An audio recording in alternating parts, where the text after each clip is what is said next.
Chapter 820. In the temporary tent, Swade sat at the head of the table. As the main commander of this battle, and the one who had sent the most troops, he had the right to sit in this position. However, the people sitting on the left and right of the Khan were even more surprising. Speaking of which, they were Yang Chendong's old friends, Aga Dorji and Fan Yuhai. Needless to say, Agar Dorji's 50,000 cavalry had been defeated at the hands of Yang Chendong, and even his son, Hararuaku, had been lost.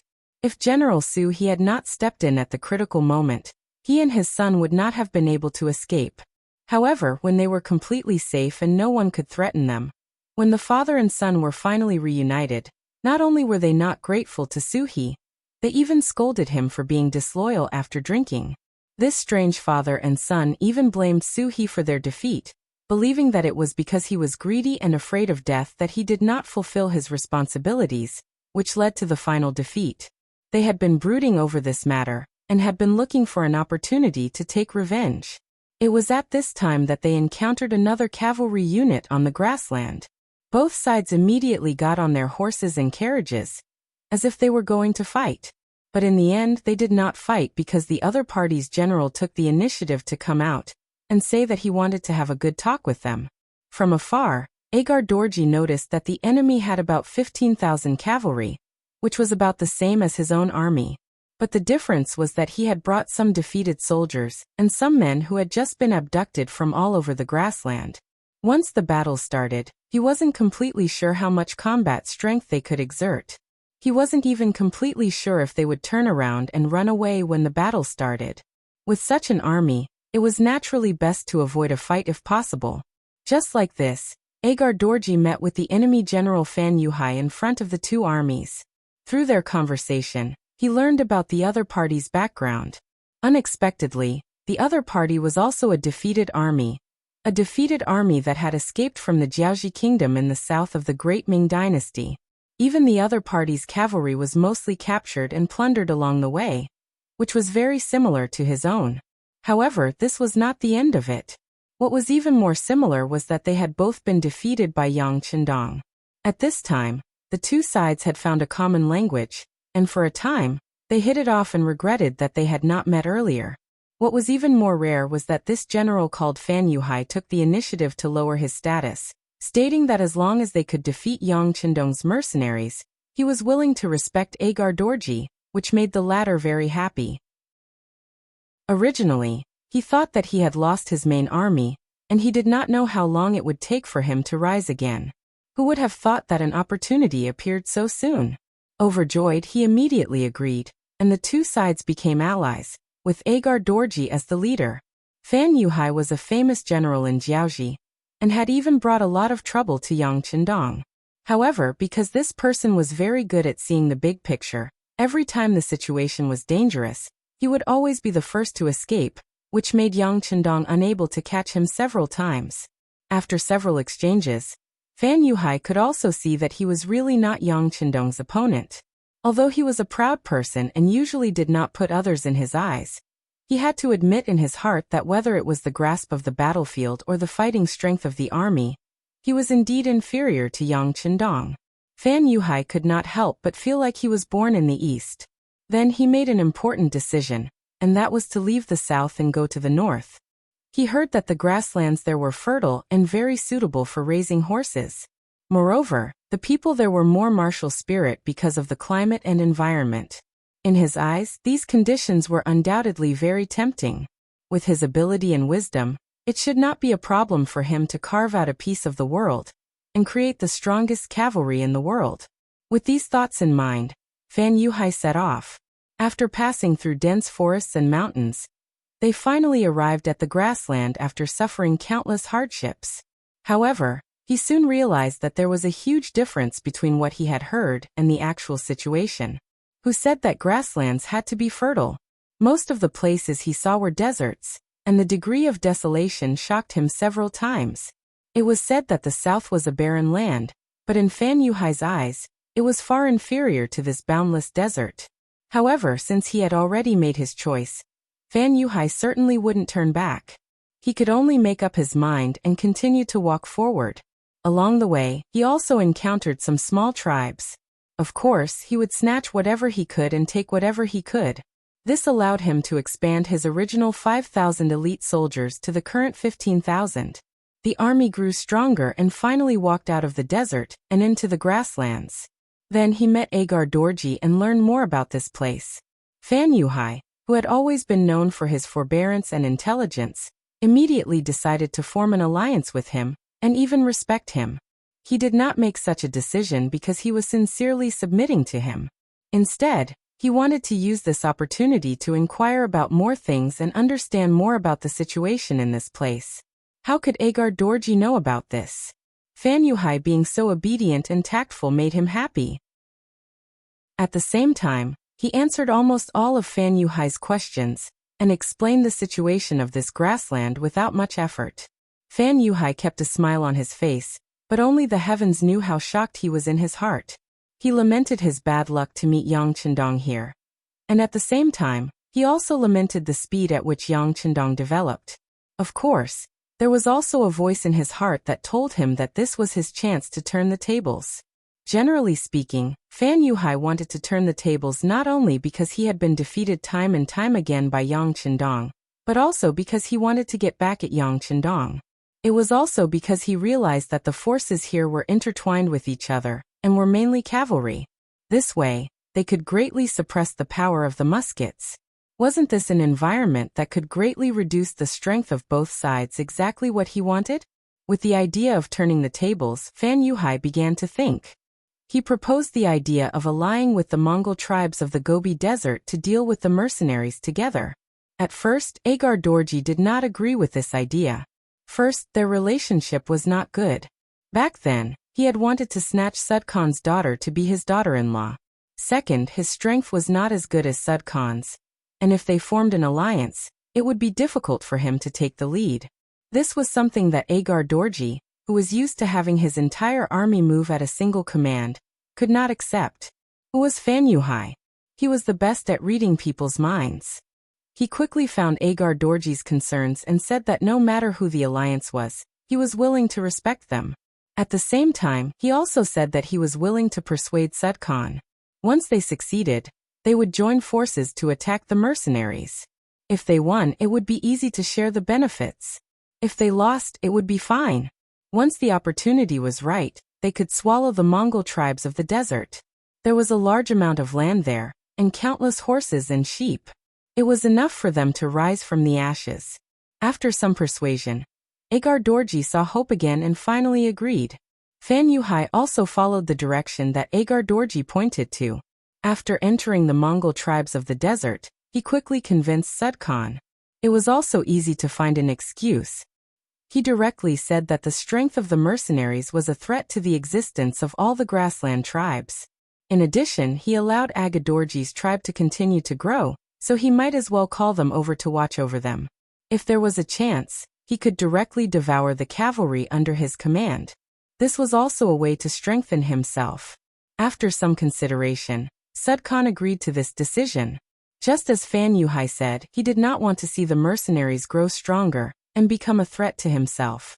He also wanted to swallow Agar Dorji's tribe completely. In the end, he agreed.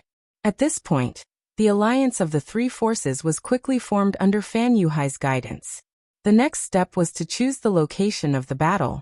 After some investigation, Wandu was the most suitable place. The battle that Fan Yuhai had planned was about to begin. As expected, Tiger's mane was tricked and was heavily injured. The myth of the mercenaries being invincible was broken. In the tent, Sud Khan was sitting in the main seat, his face full of joy. In the Battle of Wanda City, he had beheaded 10,000 enemies and injured countless enemies. This was the humiliation of his previous two defeats. On the battlefield, they had obtained countless horses and sabers. He had seen those things and they were indeed very sharp and tough. They were much stronger than the sabers in their hands. With such a harvest, Sud Khan was in a good mood. What made him even more excited was that this battle had broken the myth of the mercenaries being invincible. The originally low morale had been boosted, and some of the disloyal people in the tribe had become much more obedient. All of this was thanks to Fan Yuhai, who was sitting on the right. At this moment he looked at Fan Yuhai with eyes full of admiration. So much so that an idea popped up in his mind. In order to rope this person in, could he keep him by his side through marriage? Fan Yuhai was 38 years old. From this point of view, he was older than Tuoya and could even barely be her father. However, since it was a marriage, he naturally would not consider such a problem. In order to deepen the relationship between the two sides, there were many cases in history of old men over 60 years old marrying teenage girls. As long as he could achieve his goal, this was not a problem. Sud Khan looked at Fan Yuhai fervently, and his voice became much warmer. General Fan, in your opinion, what should we do next? Do you even need to ask? Of course we'll just fight. Halajuo, who was standing behind Agar Dorji, did not wait for others to say anything and took the initiative to speak. Chapter 8:21. For his son's rude behavior, Agar Dorji didn't think it was wrong at all. On the contrary, he nodded approvingly. My son is right. Now that we have defeated the mercenaries, the scouts have also sent news that the number of mercenaries in the beginning city is less than 10,000. This is the best time for us to follow up the victory. Haha, there are a lot of provisions and 70,000 people in the city. They are all wealth. As he spoke, Agar Dorji already had a greedy look on his face. It was exactly the same as Harar Dorji behind him. They were indeed father and son. Yes. Sud Khan also nodded after hearing this. He also had the same opinion. In his opinion, since they could severely injure more than 10,000 mercenaries before, then the 10,000 wounded people in the city were not a concern. Among the 3 people in the alliance, 2 of them nodded. Logically speaking, they had set the rules for this matter. But for some reason, Fan Yuhai didn't say anything, and the 2 of them didn't rush to give orders. Because Fan Yuhai didn't say anything, the atmosphere in the tent slowly became quiet. In the Battle of Wanda City, this person had proven his ability with practical actions. At this moment, everyone looked at him respectfully, waiting for his final decision. Among the crowd, only Harar Dorji had a look of impatience. In his opinion, Fan Yuhai was nothing special. He was just lucky and defeated the mercenaries once. This didn't prove that he was the best. However, even his father didn't say anything. Of course, he couldn't stand up and criticize Fan Yuhai. Time ticked by. Seeing that Fan Yuhai was still deep in thought, Sudor Khan couldn't hold it in any longer and asked, General Fan, is there something wrong? Yes, there is something wrong. Fan Yuhai finally raised his head. His face looked very solemn. What's wrong? Agar Dorji's mouth was quick. He leaned forward and looked impatient. If this person didn't say anything, he wouldn't give up. Report. At this moment, the voice of a scout suddenly came from outside the tent. Then, a man wearing a typical Mongolian costume entered the tent and knelt on the ground. He looked up and said to Sud Khan, Khan, the scout found an army in the southeast. There are about 2,000 people. Army? Have you found out who it is? Suda's confident smile disappeared in an instant. Could it be that a nearby tribe saw an opportunity and wanted to take a share of the pie? Without making the Sud wait for too long, the kneeling scout raised his head and said, reporting to the Khan, it's too far away to see clearly, but judging from the flag, it should be the flag of the war god. What? At this moment, not only did Suder yell out in surprise, even Agadorji, who was sitting on the left, had a look of shock on his face. When ancient armies marched to war, they would each have their own flag, just like mercenaries. Most of them would use the 5-star flag, but wherever Yang Chendong appeared, unless they wanted to hide their identity, they would hang the 2 words War God, to show their military might. Since the scout said that the other party was using the flag of the war god, needless to say, it should be Yang Chendong who appeared. As the saying goes, a person's name is like a tree's shadow. When they heard the name Yang Chendong, it was normal for the 3 people who had lost to him to change their expressions. The reason why they dared to set a trap in Yunda City was because they knew that Yang Chendong had gone to Baiming's capital and was not in the origin city. Otherwise, it was unknown whether they would dare to fight with the mercenaries so openly. Sud Khan and Agadorji did not speak. Even Fan Yuhai, who was sitting on the right, did not speak. They all needed time to digest the news they had just received. The scouts on the grassland were fast, had good horsemanship, and were very vigilant. However, They had a fatal weakness, which was that they could only show off in their own territory. They were not strong enough to extend their tentacles to other places, such as Baiming's capital. They did not have any basis for when Yang Qindong would come back. Everything was just guessing. But at such a critical time, the other party appeared and caught them off guard. After an unknown period of time, Sud Khan, who was sitting at the head of the table, finally could not help but say, "Everyone, what should we do next? Should we fight or not? Why should we not fight?" Hararuo did not wait for the others to express their opinions, and was the first to speak. He was captured by Yang Qindong and regarded it as the greatest shame of his life. Even in his dreams, he was thinking about how to turn the tables. Now that they had finally grasped the advantage, if they retreated just because they heard a name, wouldn't it prove that they were afraid of the great Ming's loyal duke? If they did not even have the courage to fight, how could they talk about revenge? Shut up. Unlike before when he allowed his son to interrupt, Agar Dorji finally scolded, and then closed his mouth tightly. Back then, the 50,000 soldiers were defeated by Yang Qindong. This was indeed a shadow in his heart. A shadow that could not be erased and even made him afraid when he thought of it. Seeing Agar Dorji's performance, Sud Khan was very disappointed. Previously, he was so fearless and looked like he was going to attack the first city. Now just a name scared him to this extent. If such an ally wanted to achieve great things, it could only be a joke. Since he didn't have much hope for Agar Dorj, Swade could only look at Fan Yuhai. Fan Yuhai was calm and collected, so his decisions were highly valued. Fan Yuhai was indeed deep in thought at this moment. His understanding of Yang Qindong was no less than Suda and the others. In fact, he knew more. Because of this, he was very clear about what kind of ability this person had. To be honest, he was not prepared to fight with Yang Qindong because he did not have the slightest confidence in winning. Sud Khan was still Agar Dorji. Although he also had a large number of soldiers, they were all cavalry. However, when facing Yang Qindong, would he be able to display his full strength? Sud Khan felt that it was impossible. It was not easy for him to have the courage to rush up and not run away. A real man knows when to yield and when to stand tall. Since he knows that he can't win, then he won't fight. In any case, the battle had just begun. If he wanted to fight, there would be many opportunities in the future. Let's retreat. The advantage of cavalry is in charging on the battlefield, not sieging and conquering. This time, the other party is prepared, so it will be difficult for us to gain any benefits. Since that's the case, it is better to wait for the other party to attack us. In that case, in a mobile battle, the power of their guns will be reduced to the minimum, which is the most beneficial for us. After thinking for a while, Fan Yuhai finally made a decision. After hearing this, he could even hear Sud Khan and Agar Dorji heaving a sigh of relief. Good. Since that's the case, I also agree to withdraw.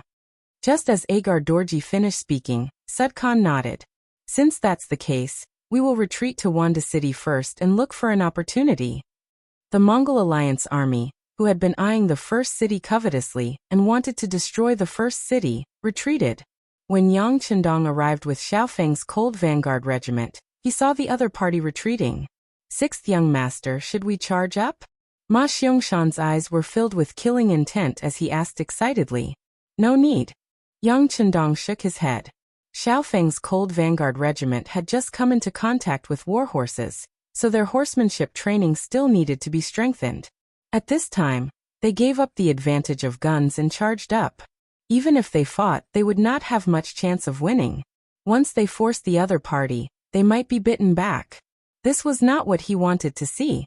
Right now, stabilizing the situation in the first city and restoring the fighting power of the soldiers was the right thing to do. As for the enemy in front of him, he would let them be proud for 2 days. The enemy retreated. Yang Qindong did not intend to chase after them. He brought the somewhat disappointed Xiaofeng's regiment and Ma Xiangshan's battalion back to the first city.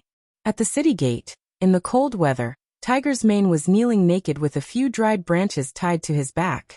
Behind him, there was a group of officers kneeling. Among them, Su He Juefeng, and the others were also in the crowd. Hee. Seeing this scene, Yang Qindong could not help but laugh out loud. He actually played the game of carrying a bramble and asking for forgiveness. This made him feel like crying and laughing. Yang Chendong, who was riding on the white dragon horse, actually laughed. This scene was seen by some officers, and they did not know what to do. After such a defeat, shouldn't the sixth young master be angry, or even very angry? What was the meaning of this smile? No one could see through Yang Chendong's meaning and thoughts. All they could do was to lower their heads even more. They just hoped that the sixth young master would not notice them. After all, losing a battle was not a glorious thing.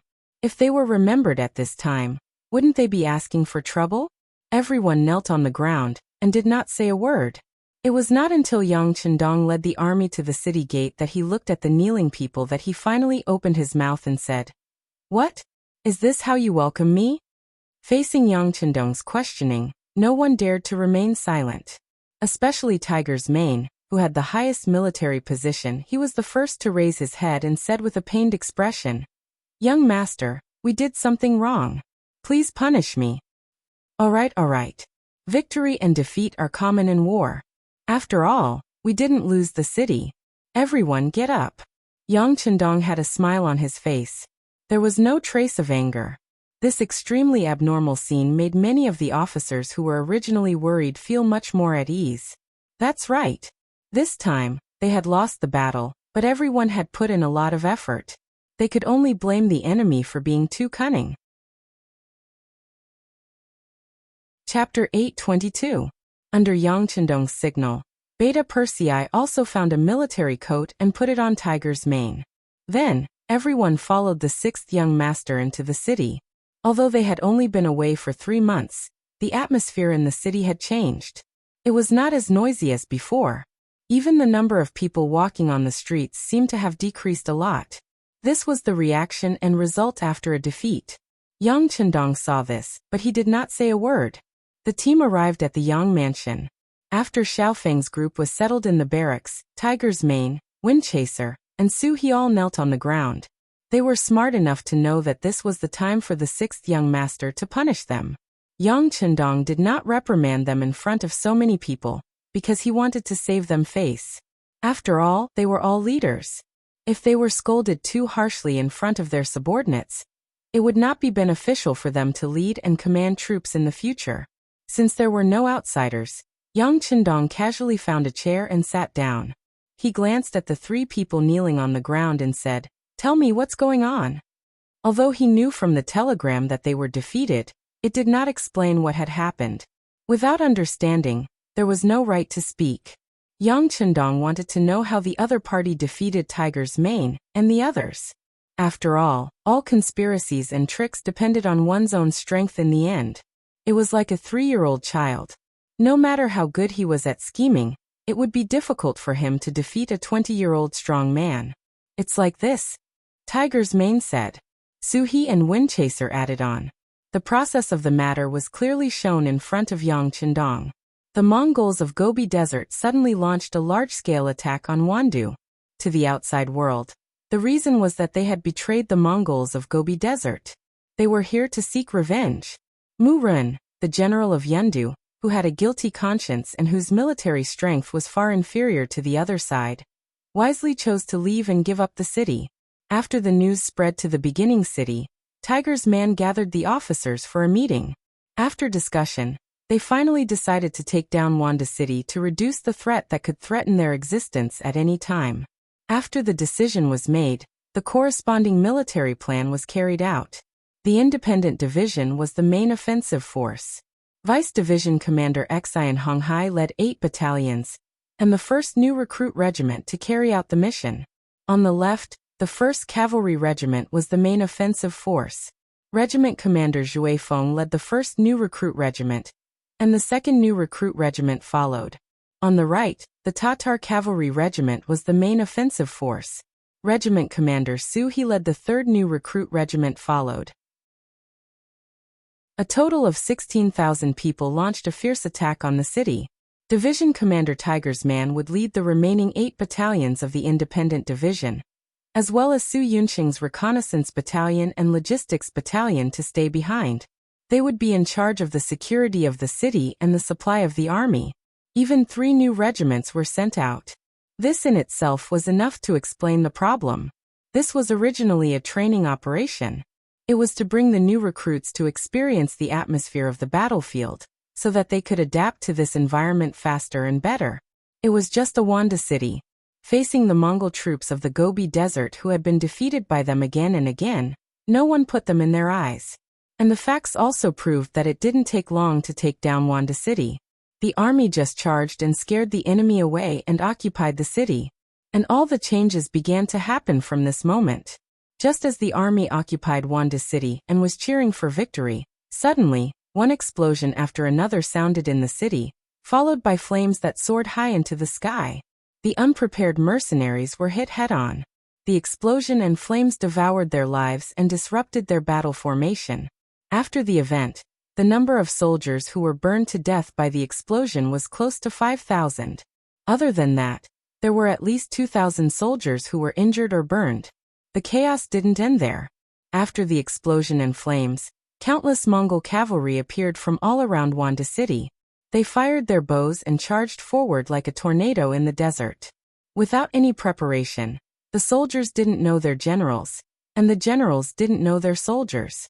In the chaotic battlefield, facing the sudden appearance of the Mongol cavalry, the mercenaries panicked. On the battlefield, there was a one-sided situation, and a one-sided massacre had begun.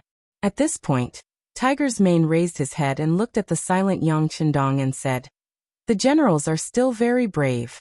Many of the soldiers who were burned took the initiative to take up the role of providing cover. For example, Gao Danhua, the 2nd Battalion commander of the 1st Cavalry Reinforced Regiment, was in the sea of flames.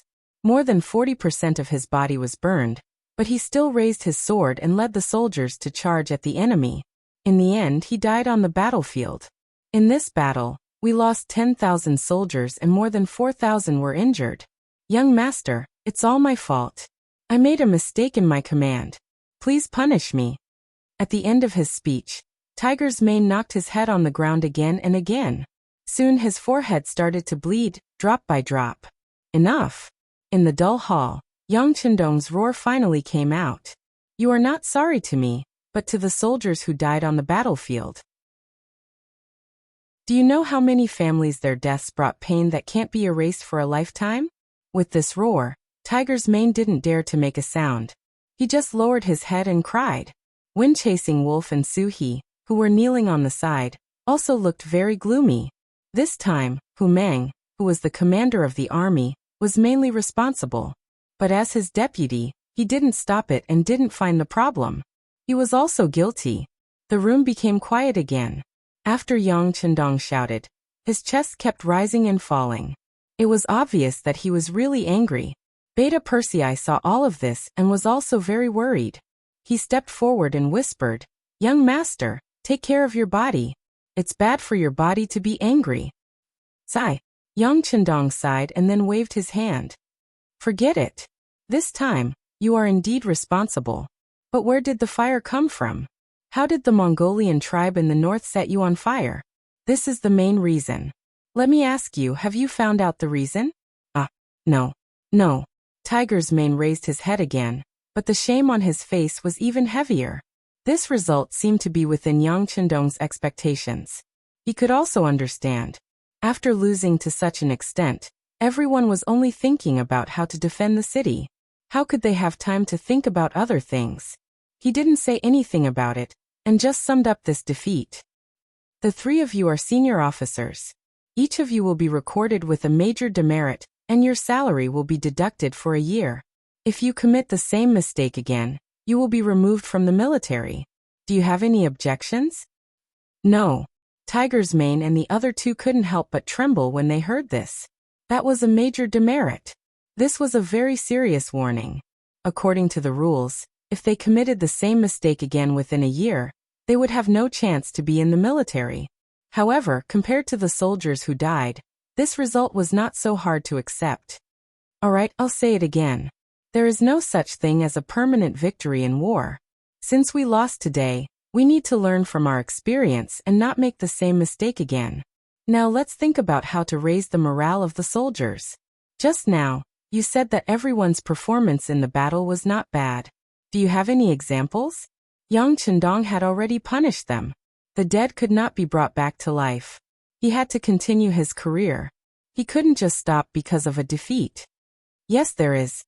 Tiger's Mane raised his head and immediately reported what he heard and understood. A new idea began to form in Yang Chendong's mind with these reports. On the third day after Yang Chendong entered the origin city, his family also came to the origin city. Before they came, they had heard a lot about this city, but everything was just in their imagination. However, when they really entered this place, all kinds of exclamations naturally came out from their mouths.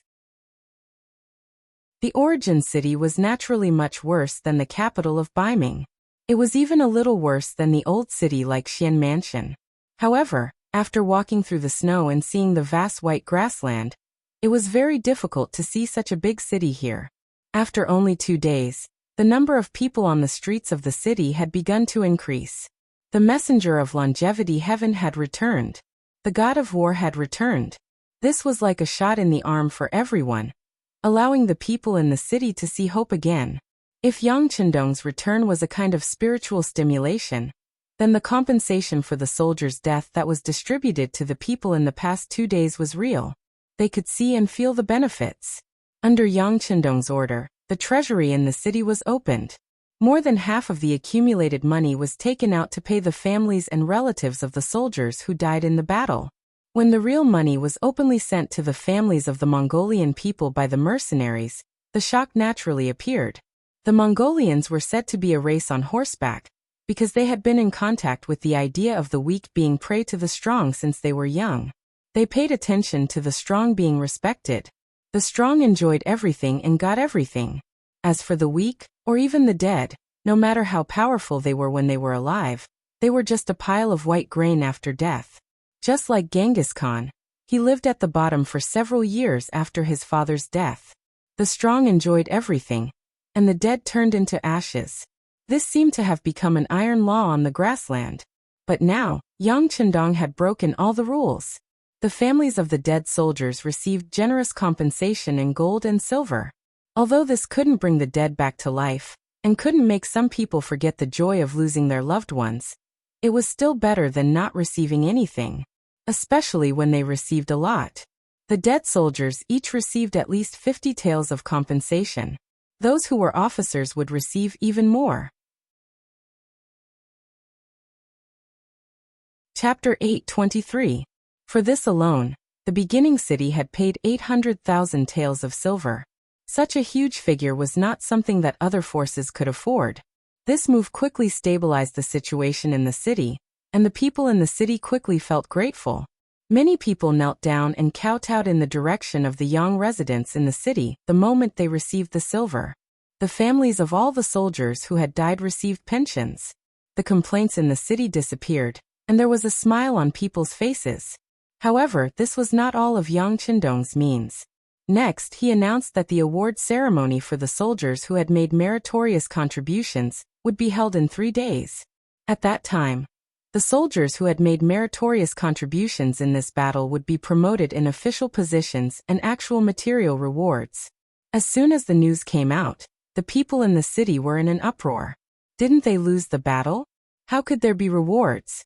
It seemed that the scale was not small. What on earth was going on? Those who couldn't figure it out began to look forward to the so-called award ceremony that would be held 3 days later.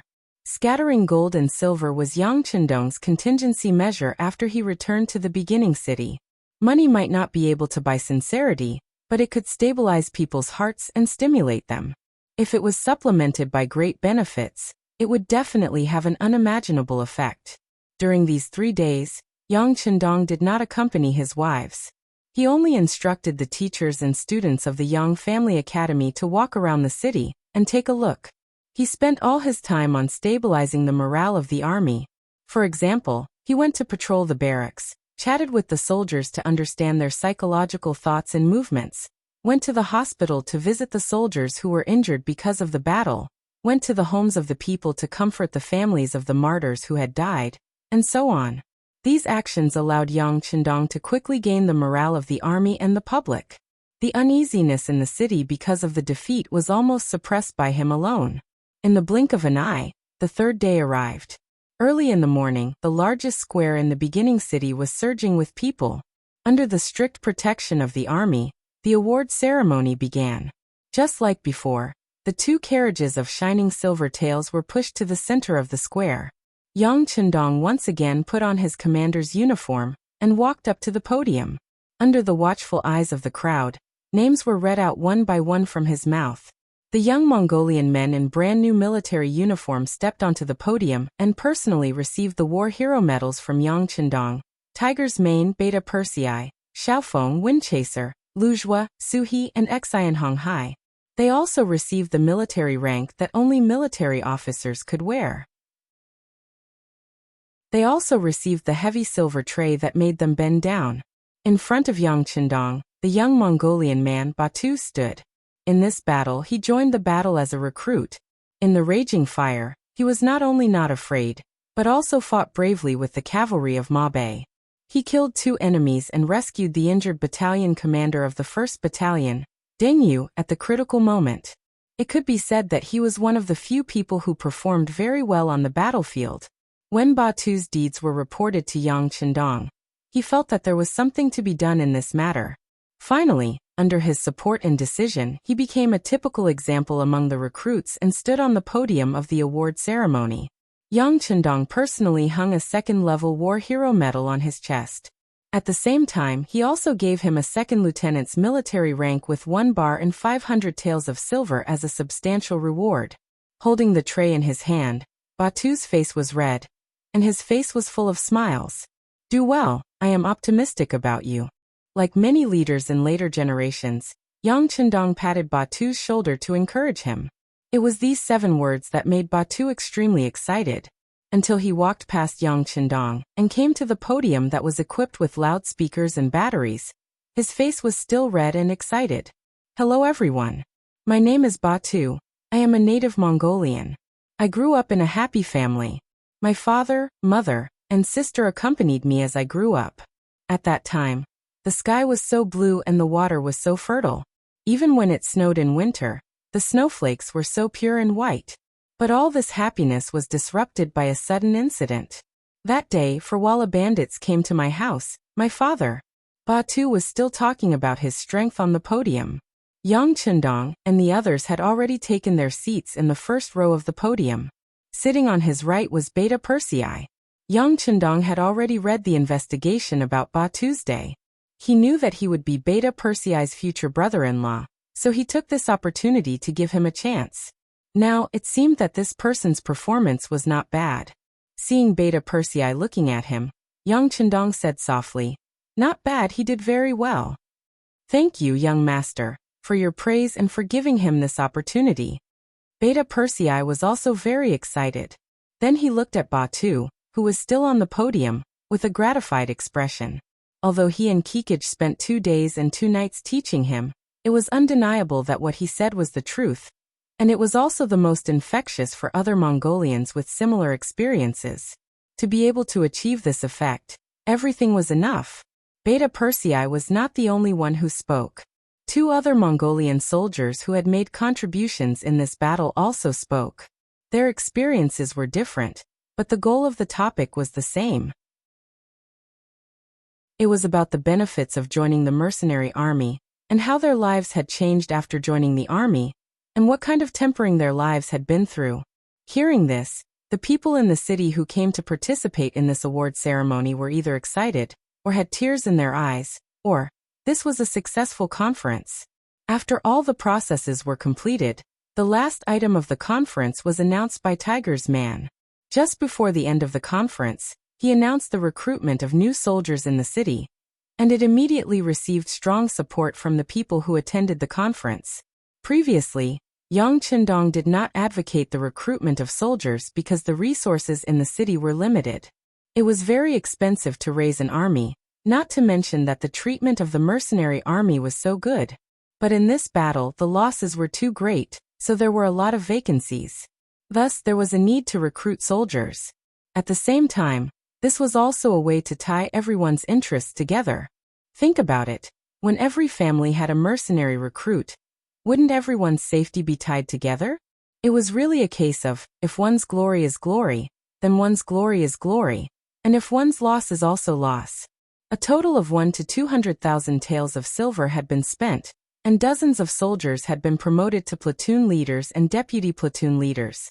This was the best example.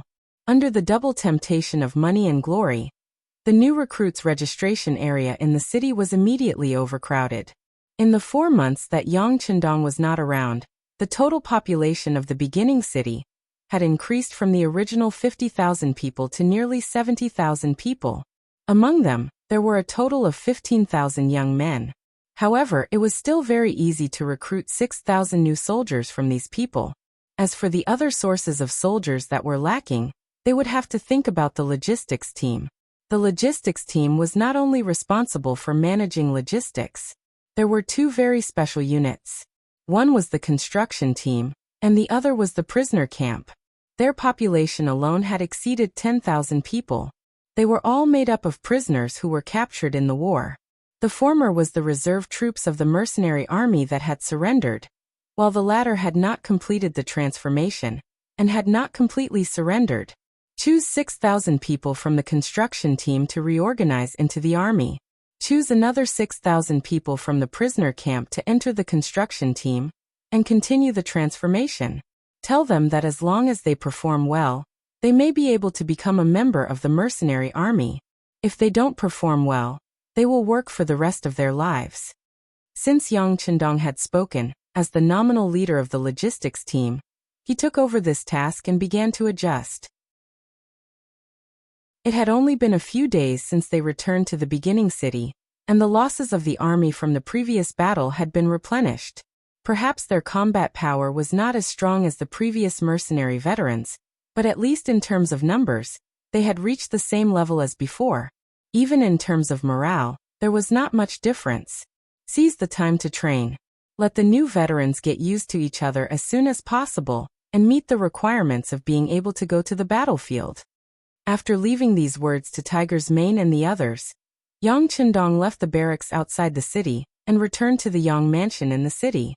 In the Yang Mansion, the director of the beginning city security bureau, Feng Liang, and the captain of the Langya Special Forces, Tai Hu, had been waiting here for a long time. As soon as they saw Yang Chendong coming back, the aura of the 2 people who were originally straight changed. They restrained their sharpness and lowered their noble heads. You guys are here. Tell me, how is the investigation going? Yang Chendong nodded to the 2 of them. Then, accompanied by his servant Yang Si, he entered the side hall and sat down in front of the chair. Yang Si's body was very strong. He seemed to be seriously injured that day, but it was caused by excessive bleeding. Once he woke up after the blood transfusion, he quickly became lively again. Although his injuries were not completely healed, as long as he did not fight with the enemy for too long, there would not be any problems. After this incident, Yang Si admired Yang Chendong even more. He already knew that at the most critical moment, it was the young master who had transfused his blood to him. This was an extremely touching thing. The ancients were not like the modern people. They had received less education, and they knew even less about some things. In the eyes of many of them, blood was something that could save one's life. How could they casually give it to others? But the young master had done this. How noble was he? How lowly was he? Was it worth it for the young master to do this? He still remembered that after waking up, Yang Si was in so much pain that he wanted to die. He thought that it was his fault that the young master had transfused his blood to him.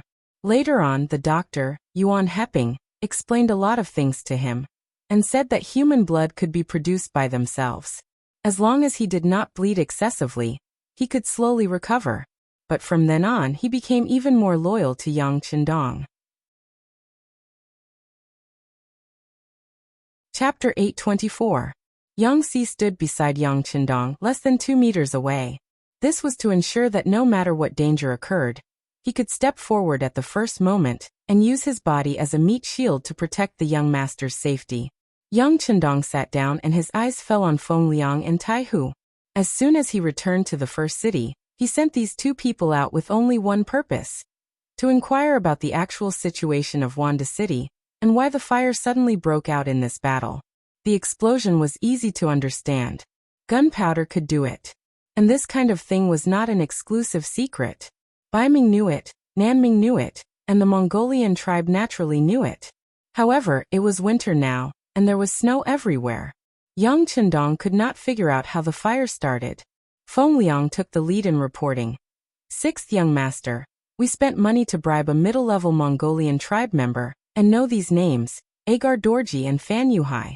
In the last battle, our opponents were not only the Mongolian tribe of Mabe, but also these two enemies. However, the middle-level Mongolian tribe member did not know the exact number of their troops.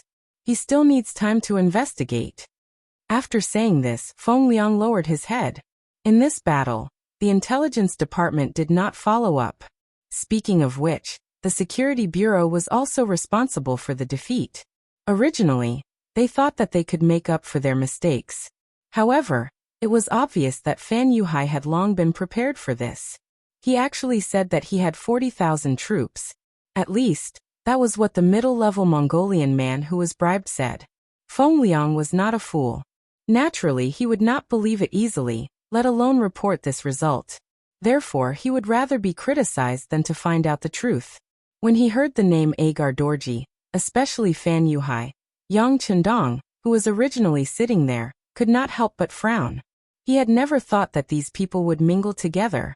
He knew that Agar Dorji wanted his son to marry Princess Tuya, and wanted to form a marriage alliance with the Mongol tribe in the north of the desert. Logically speaking, the two sides should be enemies. But now, in order to deal with him, they had joined forces. It had to be said that there were no eternal enemies in this world, only eternal benefits. As for Fan Yuhai, this person was also an old enemy, and belonged to the slippery kind. He did not expect that after fighting in the south, they would now meet in the north. It was really like the old saying, enemies do not meet. A thought flashed through his mind. He remembered these two people. Since he didn't know their actual situation, he shouldn't act rashly for the time being. He turned his gaze to Taihu. He had asked this person to investigate how the fire had started. Sixth young master, Taihu is incompetent. We have not gotten the results yet, but it should be soon. We have more or less figured out the terrain of Wandu. Next, we only need an opportunity to figure out the cause. Taihu, who had his head lowered, had a guilty look on his face. He always boasted in front of Yang Chendong. In his words, there was nothing in the world that their Wolfang special forces could not do. But now, the task had been handed in to him for 4 days, but there was still no clear result. He was ashamed. Well, then I will give you a few more days. I don't want to drag this matter on for too long. You can do as you see fit. Yang Chendong did not blame them. The current Wandu was not the same as before. There were many Mongolian cavalry stationed there. It was not easy to inquire about information there without being discovered. But he had confidence in the Security Bureau and Wolfang. These were two incomparably powerful fists. As long as there was enough time, they would definitely send back the results. Feng Liang and Taihu left. Just from the way the two of them went out, it was obvious that they were holding back a lot of energy. It was conceivable that the next time they came to report, there would definitely be a result. Just as the two of them left, 3 women came in hand. They were the second Madame Qiao Yin, the fourth Madame Lady Xiang, and the seventh sister Yang Duo. It had been 3 days since they came to the first city. They had gradually become accustomed to the environment here, especially the greenhouse plantation outside the city. It was their favorite place to go. Not only was there green grass that was different from the winter snow, but the vegetables there were also the freshest. They were picked and made into delicious food. The taste was very good. The 3 of them came hand in hand this time to invite Yang Chendong to the greenhouse plantation. It was not that they were insensible. On the contrary, they wanted to use this method to persuade Yang Chendong to rest more. Otherwise, no matter how good his body was, he would still be exhausted. The 3 women's hospitality was difficult to decline. The main reason was that Yang Chendong had not spent much time with them. He owed them too much. In the face of such a request, he naturally could not refuse. He immediately said, "Then I won't do anything today. I will accompany you to pick vegetables. We will make delicious food." Aha! Yang Chendong treated it as a hands-off shopkeeper, but the others were not so lucky. For example, the city lord Yu Mian was currently taking Wang Si, Yuan Heping and the other teachers and students of the Yang Family Academy to tour the city and choose the location to build the school. Most of the first batch of students of the Yang Family Academy were now working in the first university of Red City. Every year, many outstanding students would graduate from there to fill the various positions that appeared in the expanding Yangxia. Building the second university in the first city was something that Yang Chenjiang approved after careful consideration. With the idea of cultivating backup forces, he thought that there should also be a university in the first city. Needless to say, the principal of the second university must be Wang Si. He asked Yu Mian to accompany him to choose an address. Once winter was completely over, and it was time to break ground, a university would rise from the ground. Only when he came to the first city did Wang Si see Yang Chendong's great talent and great vision. How was this still a city? This was clearly the future prototype of a country. He remembered that before leaving the capital, his grandfather had told him that the strength of the Duke of Loyalty should be far stronger than what outsiders saw. At that time he did not believe it, but now, the facts were in front of him, and he had no choice but to believe it. It was precisely because of this that Wang Si did not have any doubts. On the contrary, he was very excited. He knew that he had encountered a good era, and an opportunity to let go of his hands and feet. Compared to the Ming dynasty that was already dull, decadent, tyrannical, and even filled with internal strife, everything here was so clear and attractive. The Ming dynasty advocated Confucianism, and paid attention to the path of the sage. It seemed that as long as one could write a good essay, one could become a pillar of the country. In the past, Wang Si had also thought this way, and he had even done so. However, ever since he came into contact with the Yang family, which could be called a new learning, his attitude had completely changed. Originally, the knowledge in the world was not only limited to Confucianism. There were many more things that were worth learning and exploring. Knowledge was endless, and there was no end to learning. Ever since he fell in love with Yang Shui, Wang Si had completely thrown himself into it, and what appeared in front of him was another world. Now that he was able to leave the capital and come to the origin city, it was equivalent to providing the Yang family with a strong enough soil.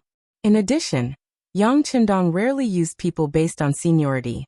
He had always used talents in a different way, and this made Wang Si even more excited. He knew that the greatest opportunity in his life had come. As long as he could seize it, he would become someone like his grandfather, or even someone more powerful than his grandfather. For this goal, Wang Si worked hard and did his best.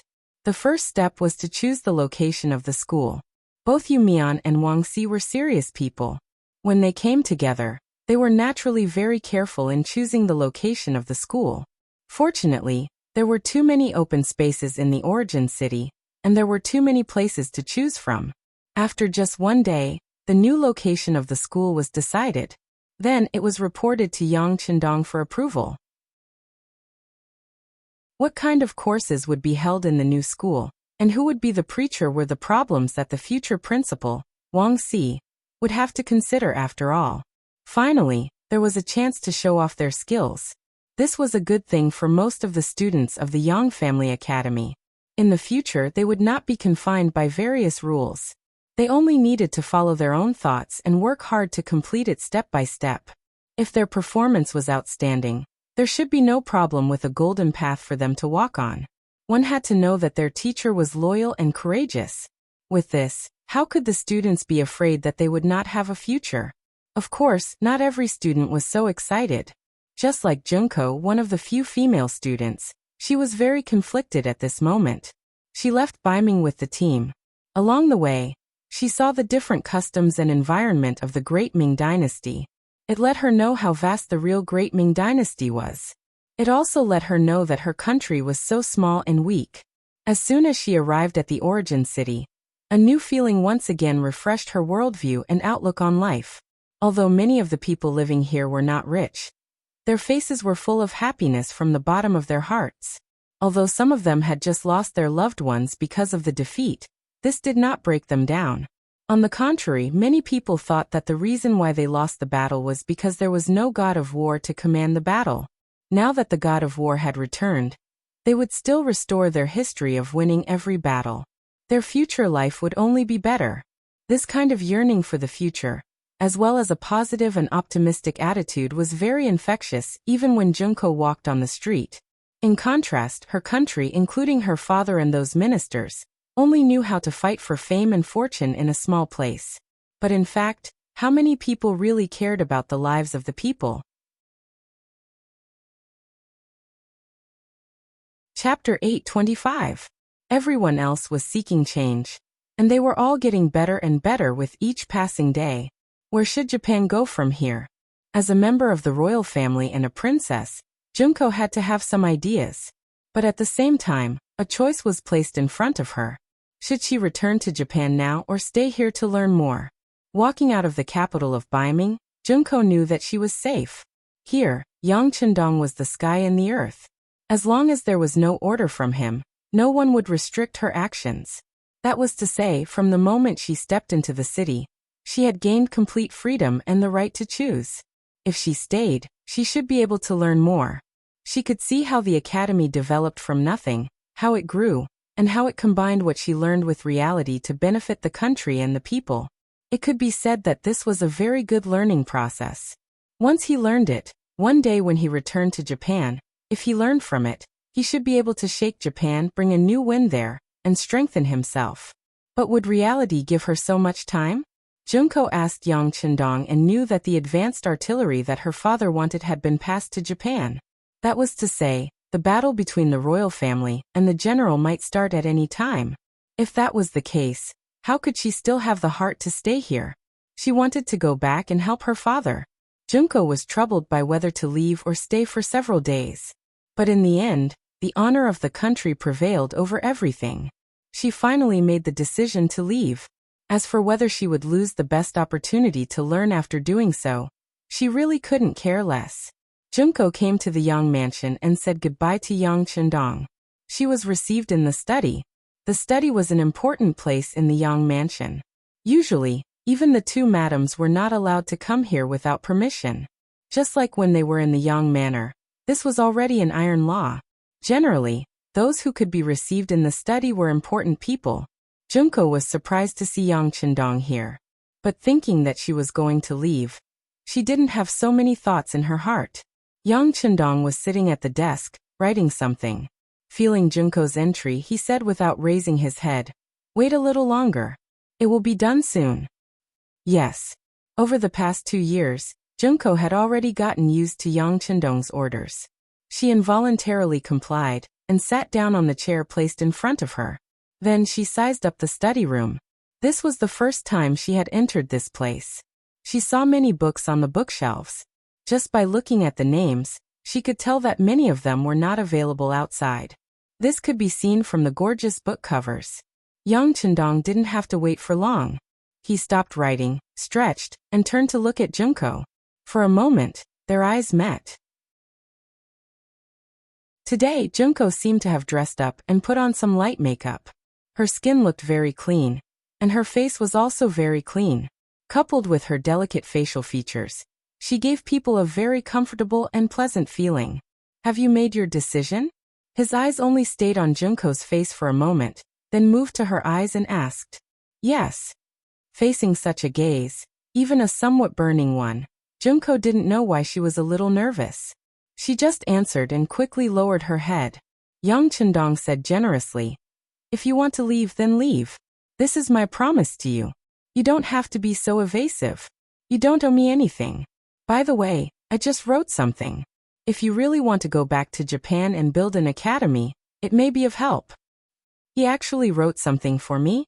Doesn't that mean he has me in his heart? At this moment, Junko's heart couldn't help but beat wildly. It would be a lie to say that she didn't have any feelings for Yang Chendong. Just like how beauties loved heroes, this seemed to have become a common problem. No matter how strong a woman's heart was, she would always hope to find a stronger man to rely on. Not to mention that Yang Chendong was young and handsome, giving people the feeling that he was omnipotent. How many girls could resist such a man? Once upon a time, Junko's heart was filled with Yang Qindong's figure. She even made up her mind that as long as Yang Qindong asked, she would stay and accompany him forever.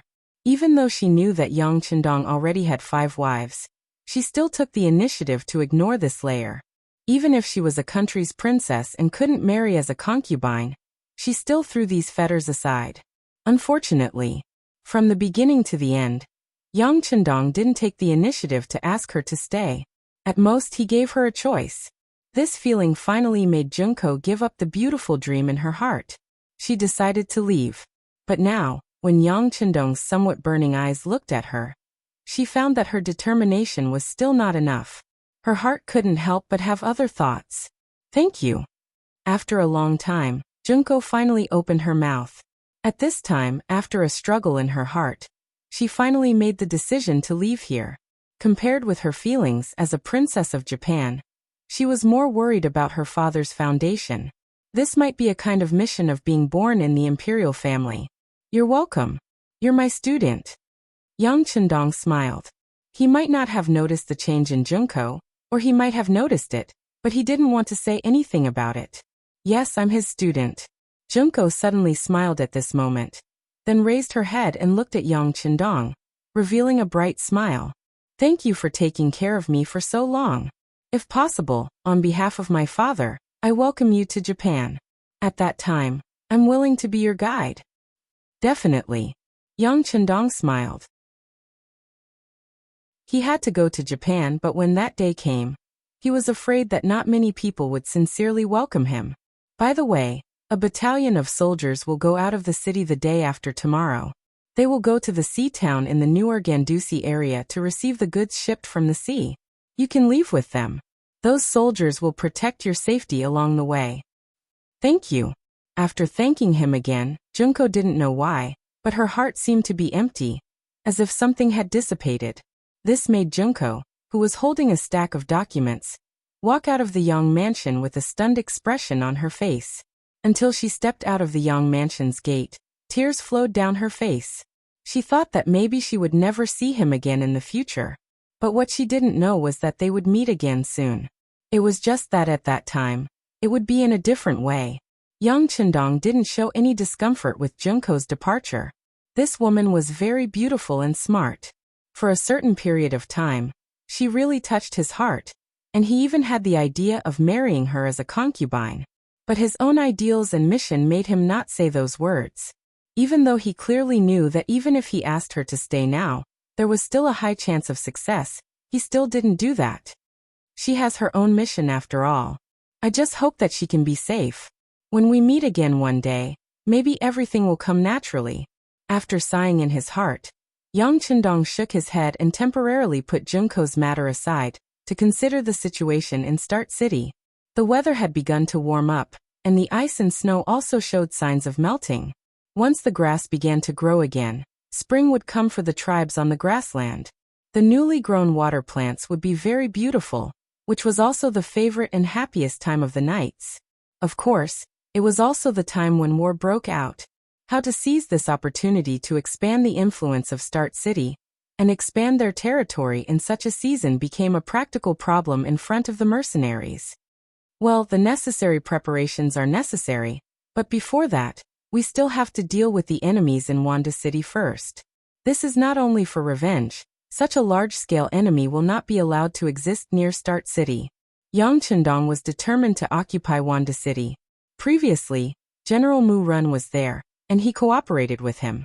Of course, he couldn't attack directly, but now that it was changed to someone else, there was no psychological burden to occupy that place. What he lacked now was some understanding of the situation there. And this understanding was finally sent to Yang Qindong the next day. The ones who came to report were Feng Liang and Tai Hu. They knew very well what the 6th young master needed now. After the last report, the two began to work hard to infiltrate Wanda City. There were advantages of the coalition forces. For example, the force would be larger when they were together. The number of troops would be larger, and the combat power would be enhanced. But at the same time, there were many disadvantages such as the chaos in management. Everyone served their own masters, and no one looked down on each other. It was precisely using this idea and gold and silver to pave the way. Soon, the Security Bureau bribed 2 middle-level generals and repeatedly verified from their mouths to get what they wanted. The first to report was Feng Liang, 6th young master. The situation in Wanda City has been figured out. The enemy's strength is nearly 60,000 people. Among them, there are about 28,000 people from the Mongolian tribe in Mabe, 15,000 people under Agar Dorji, and 15,000 people under Fan Yuhai. In the Battle of Wanda City, the mercenaries were ambushed and suffered heavy losses. But in that harsh environment, they still killed nearly 2,000 people and launched a counterattack before they died.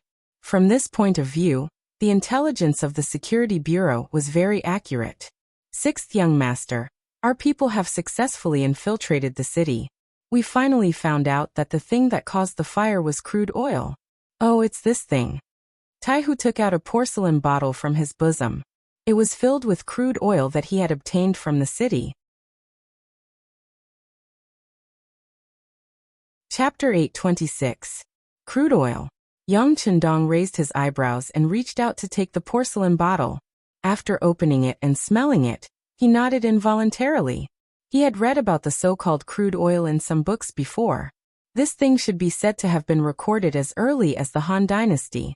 It came out of the ground, and was now known as crude oil. It was just that the people of this era did not know how to mine it or how to use it, so there were very few opportunities for it to be used in the military. Presumably, even the crude oil that caused the fire last time should have come out of the ground. It was the kind that could be easily obtained and used by the Mongolian army. If this was the case, then the combustion must be very strong. Everything was logical. So it's this thing. Have you found out where they got it from? Yang Chendong, who had more knowledge about crude oil, asked curiously. I figured it out. This thing appeared in the low-lying area between Wanda City and Guangwu Town. Our people also went there to take a look. Although most of the crude oil has disappeared, if we look carefully, we can still find some.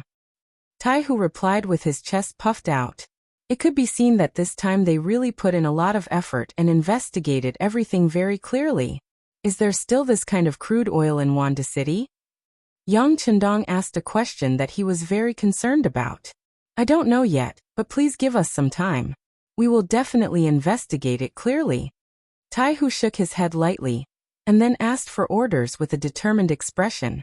It had only been 5 days since he had returned to the Holy Land. It wasn't easy to figure out the situation in such a short time. However, it was still impossible to fully understand the situation in Wanda City. Yang Chendong naturally understood this. He also knew that time was a little short, but he could not wait any longer. The mercenaries gave people the feeling that they were invincible and invincible. This was the reason why they were able to grow so quickly. On the other hand, if he lost again and again, no matter how much money he took out, there was no way he could restore the morale of his men. Of course, there was another more important reason. This time, someone had taken advantage of his absence to slap the mercenaries. If he did not return the favor, it would be hard to avoid rumors that would shake the morale of the army and would be looked down upon by the other forces. This was the main reason why Yang Chendong was so anxious to mobilize his troops. Be it the fact that the Mongol Alliance army had heavily injured the mercenaries, or the fact that they were occupying the city and not leaving, it was a provocation. If he didn't show any reaction after a long time, who would take the mercenaries seriously in the future? Wouldn't the various legends that had been created in the past all be for naught? This was something he absolutely would not allow. However, in such a short period of time, he had made up his mind to fight because of the news delivered by Feng Liang and Taihu. Now that he knew the exact number of enemies in Wanda City and knew that there was a very flammable crude oil in the city, this was an opportunity placed in front of him. Yang Chendong was very good at grasping opportunities, and this time would be no exception. Pass down the order. All divisions and regimental commanders are to come to the Yang residence for a meeting immediately. Yang Chendong's eyes flashed with a bright light, and a bold plan had begun to form in his mind. After the 6th young master's order was passed down to the various battalions, the officers above the regimental level immediately rushed to the Yang residence. Soon in the war room of the residence, all the officers stood there. They all puffed out their chests and looked at Yang Qindong, who was standing in front of the sand table with a calm and composed look. When all the regimental officers were present, Yang Qindong moved his gaze away from the sand table. At this moment, all the officers above the regimental level in the beginning city's military camp stood in front of him. They were the Independent Division Commander Tiger's Mane and Deputy Division Commander Xian Honghai, the regimental commander of the Fierce Tiger Regiment, Xiaofeng, renamed by Yang Qindong himself, the regimental commander of the 1st Cavalry Regiment, Zhuifeng, and the regimental commander of the 2nd Cavalry Regiment, Lu Zhua, the regimental commander of the 1st Tatar Cavalry Regiment, Su He, and the regimental commander of the 2nd Tatar Cavalry Regiment, Shibi, the regimental commander of the Logistics Regiment, Beta Persei, and the battalion commander of the Reconnaissance Battalion, Su Yunsheng, enjoyed regimental treatment. That's right. Shibi was the first regimental officer to be promoted on the front line. Unlike the others, even Tiger's Mane and Xiaofeng, who was standing there, were people who had climbed up step by step. However, Shibi had indeed been directly promoted to the position of regimental commander from among the fallen generals. Before this person could be said to be unknown and unknown. But now he was known to amaze the world with a single brilliant feat. Shibi's ability and wisdom were only known by Yang Qindong, who had the deepest contact with him. This person even had the same ideas as Yang Qindong when it came to matters. He was originally a general in the Tatar army, and he was half Han Chinese. Yang Qindong naturally had to put such a person in an important position. Naturally, there were some disagreements about Shibi becoming the regimental commander of the newly established 2nd Tatar Cavalry Regiment, but this was the order of the war god, and no one dared to openly question it. Yang Qindong believed even more that as long as he gave the other party a chance to perform, it wouldn't take long for everyone to see his strength clearly. At that time, no one would have any doubts about Shibi's appointment. His gaze swept across every single one of them. At this moment, every single one of them had their chests puffed out, revealing a pair of tiger-like eyes, perfectly displaying their best mental state at this moment. Today, I called you all here for only one thing, and that is to attack Wanda City. There was no opening speech, not even any words to boost the morale of the soldiers. This was because Yang Qindong knew that everyone had been waiting for this moment for a long time. Sure enough, in the next moment, everyone's eyes were filled with excitement and excitement. For example, Tiger's Mane and the others' faces were filled with killing intent. They had been waiting for this bloody humiliation for a long time. Very good. From your state, I can see that you all should be prepared. Since that's the case, I believe that there shouldn't be any problems. Now I will announce the military order. In the war room, Yang Qindong issued orders one after another. The officers who were called by name stood at attention and promised to complete the mission. A large net targeted at Wanda City was unfolded. In a sense, now was not a good time to launch an attack on Wanda City. First of all, the organization of the regiments was not complete. Take the Tiger Regiment for example. Because they had to send a battalion the day after tomorrow to transport military supplies, their regiment should have 3,200 people after expansion. But now they only had 1,100 people. There was also the newly established 2nd Tatar Cavalry Regiment. They should have 3,200 people, but now they only had 2,000 people, which caused a lack of military strength. Secondly, even with the existing army, there were still the 6,000 recruits that had just been recruited, as well as the thousands of veterans from the construction team, who had not yet fully adapted to the mercenary army style. Logically speaking, they should first unify the army and train them well before sending them to the battlefield.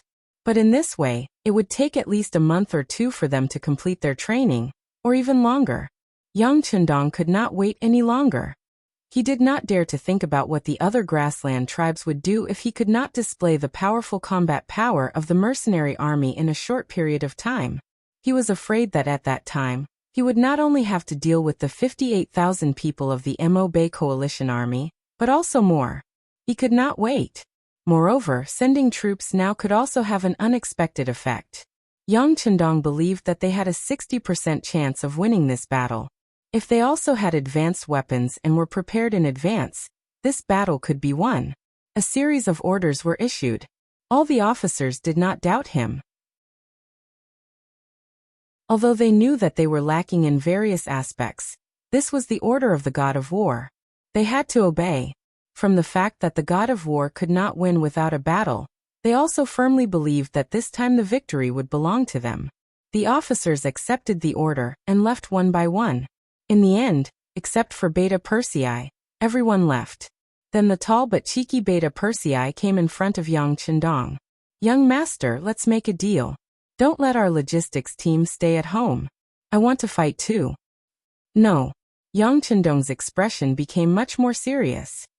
"Beta Persei, don't think that your logistics team's task this time is very light. Let me tell you, once the war changes, the safety of the entire beginning city will be in your hands." "Oh." Beta Persei was rejected and said listlessly. Beta Persei did not believe that the sixth young master would make a mistake. He was clearly comforting him. Yang Chendong seemed to have seen through Beta Persei's thoughts and shook his head. It was always difficult for him to harden his heart in front of the people closest to him. "Well, don't have any psychological burden. If we win this battle, do you know how many captives there will be? When the time comes, your logistics team will be busy. As for how to screen out useful talents from these captives to join the mercenary army, that will be your business. This matter is of great importance." Beta Persei's expression became much more serious when he said this. The number of people in the logistics team was not fixed. It might only be a few thousand people at a time, and it might reach more than 10,000 people at a time. All of this depended on the performance of the soldiers on the battlefield ahead, and how many captives they could capture. How to make use of these captives was indeed a very important matter. In other words, the logistics team's function was not only to cook for the soldiers, provide various weapons and logistical support. At the same time, they also had the role of fresh troops and replenishment troops. Once a good seedling appeared, and it was discovered that several regimental commanders were fighting over a captive, the distribution of the captives would eventually fall on him. This was a very popular job. Of course, this was also a very important job. Only the most trusted people would be placed in this position. Chapter 8:27. As soon as he thought of the sixth young master's trust in him, the grievance in Beta Persei's heart disappeared. "Yes, young master, I completely obey your orders. You can rest assured that the logistics regiment will not let you down, but I can arrange for a deputy commander to guard the city for this battle. I can also follow you, young master, into battle." "No." Yang Chendong once again rejected Beta Persei. "This time, all the generals in the city who can fight have been sent out. You're the only one left. You can't leave. Otherwise, if something really goes wrong, it will be a big deal." "Oh, I'll obey your orders." Seeing how resolute Yang Chendong was, Beta Persei also knew the principle of going too far and not going too far. There were some things that he could ask for instructions once, but he absolutely could not ask for instructions a second time. The battle meeting was over, and the barracks outside the first city began to quietly mobilize. In order to ensure that their military intentions were not known by the other party, all the members of the reconnaissance battalion were dispatched and sealed off 20 miles around the first city to ensure that no enemy scouts could approach here and spy on any changes in the mercenaries. Then, after a full day and night of preparation, on the second night, the divisions and regiments acted according to the plan. In the middle of the night, a large number of cavalry rushed out of the barracks and went straight to the city 200 miles away. Other than their own weapons, the cavalry did not bring anything else. Even the food on their bodies was only 5 days of dry rations, in order to ensure that their speed was faster. As a result, in the night, on the snowy ground, black shadows could be seen running quickly. In the season where the snow had begun to melt, the cavalry did not have to worry about falling into the snow when running, allowing them to exert their fastest speed. It was often said that a horse could travel 1,000 miles in a day and 800 miles in a night. That was unrealistic. Perhaps there were extremely special warhorses that could do it, but this did not mean that it was possible. However, if they were to set off as soon as the sky turned dark, It would take them nearly 12 hours to reach dawn the next day. Traveling light and without any heavy supplies, it was still possible for them to cover 200 li in one night. When dawn broke, a large number of mercenaries with 5-starred flags suddenly appeared 20 li outside of Wanda City. They formed a fan-shaped encirclement, blocking the front and flanks. When the scout in charge of scouting outside the city saw this, he hurriedly returned to the city to report. When the cavalrymen in the city received the news, they immediately became restless. Only a small portion of the 50 to 80,000 cavalrymen had not been defeated by the mercenaries. Most of them had been defeated more than once. Suddenly, a large army of mercenaries appeared without any warning. It was easy to imagine how panicked they were at this moment. It wasn't just the soldiers, even Agadorji and Hararok, who had received the news, got up from their beds in a panic. They put on their clothes and rushed to the commander's residence in the city. By the time the father and son arrived, Sudra Khan was already seated in the hall, but his complexion wasn't good. It was obvious that he was frightened by the sudden news. What should we do? The mercenaries suddenly besieged the city. What should we do? Agadorji didn't wait for his but to sit on the chair, and began to ask Sud for a plan. It was obvious that he was really panicking this time. Back then, he had nearly 50,000 cavalrymen, but they were still defeated by the mercenaries. Now the entire Allied army only had a little more than 50,000 soldiers, and most of them were captured captives. Compared to the elites that he had brought, Agadorji didn't think that the Allied army would have any advantage in this battle. Don't worry, let's wait for General Fan. Seward was annoyed by the questions, and pointed to the empty chair on the right. He really didn't have any ideas now. In his opinion, since the mercenaries took the initiative to attack, they must be prepared. He really didn't have any good ideas on how to deal with the enemy. He could only wait for Fan Yuhai to appear, and see if he had any ideas on how to deal with the enemy. Agadorji noticed that Fan Yuhai hadn't arrived yet. His face couldn't help but sink. He coldly snorted and said, "What time is it now? Why isn't General Fan here yet? What is he doing? What is he doing? I'm afraid he still hasn't gotten up from that woman's belly last night." Hararok cooperated with his father. Then, a wretched expression appeared on his face. It was as if he had fallen into some kind of imagination. Sud helplessly shook his head when he saw the strange expressions of the father and son. As far as he knew, Fan Yuhai wasn't into this. At least during the time they were together, he didn't hear that Fan Yuhai had such a hobby. However, the mercenaries had already appeared outside the city. It was indeed strange that he hadn't appeared yet. The wait was always long. After the time it took for an incense stick to burn, Fan Yuhai, who was clad in armor, finally arrived. When he stepped into the hall, Hararaka's mocking voice sounded. "General Fan, you're so busy. I thought you would only appear after the enemy breached Wanda City." Fan Yuhai didn't stop as if he didn't hear the mocking voice. He walked to the chair on the right and nodded to Sud and Agadorji as a greeting. As for Hararok, who didn't even have a seat and had to stand to talk, Fan Yuhai didn't even look at him. It was as if he didn't exist. This time, Hararok was furious. The feeling of being ignored made him angry.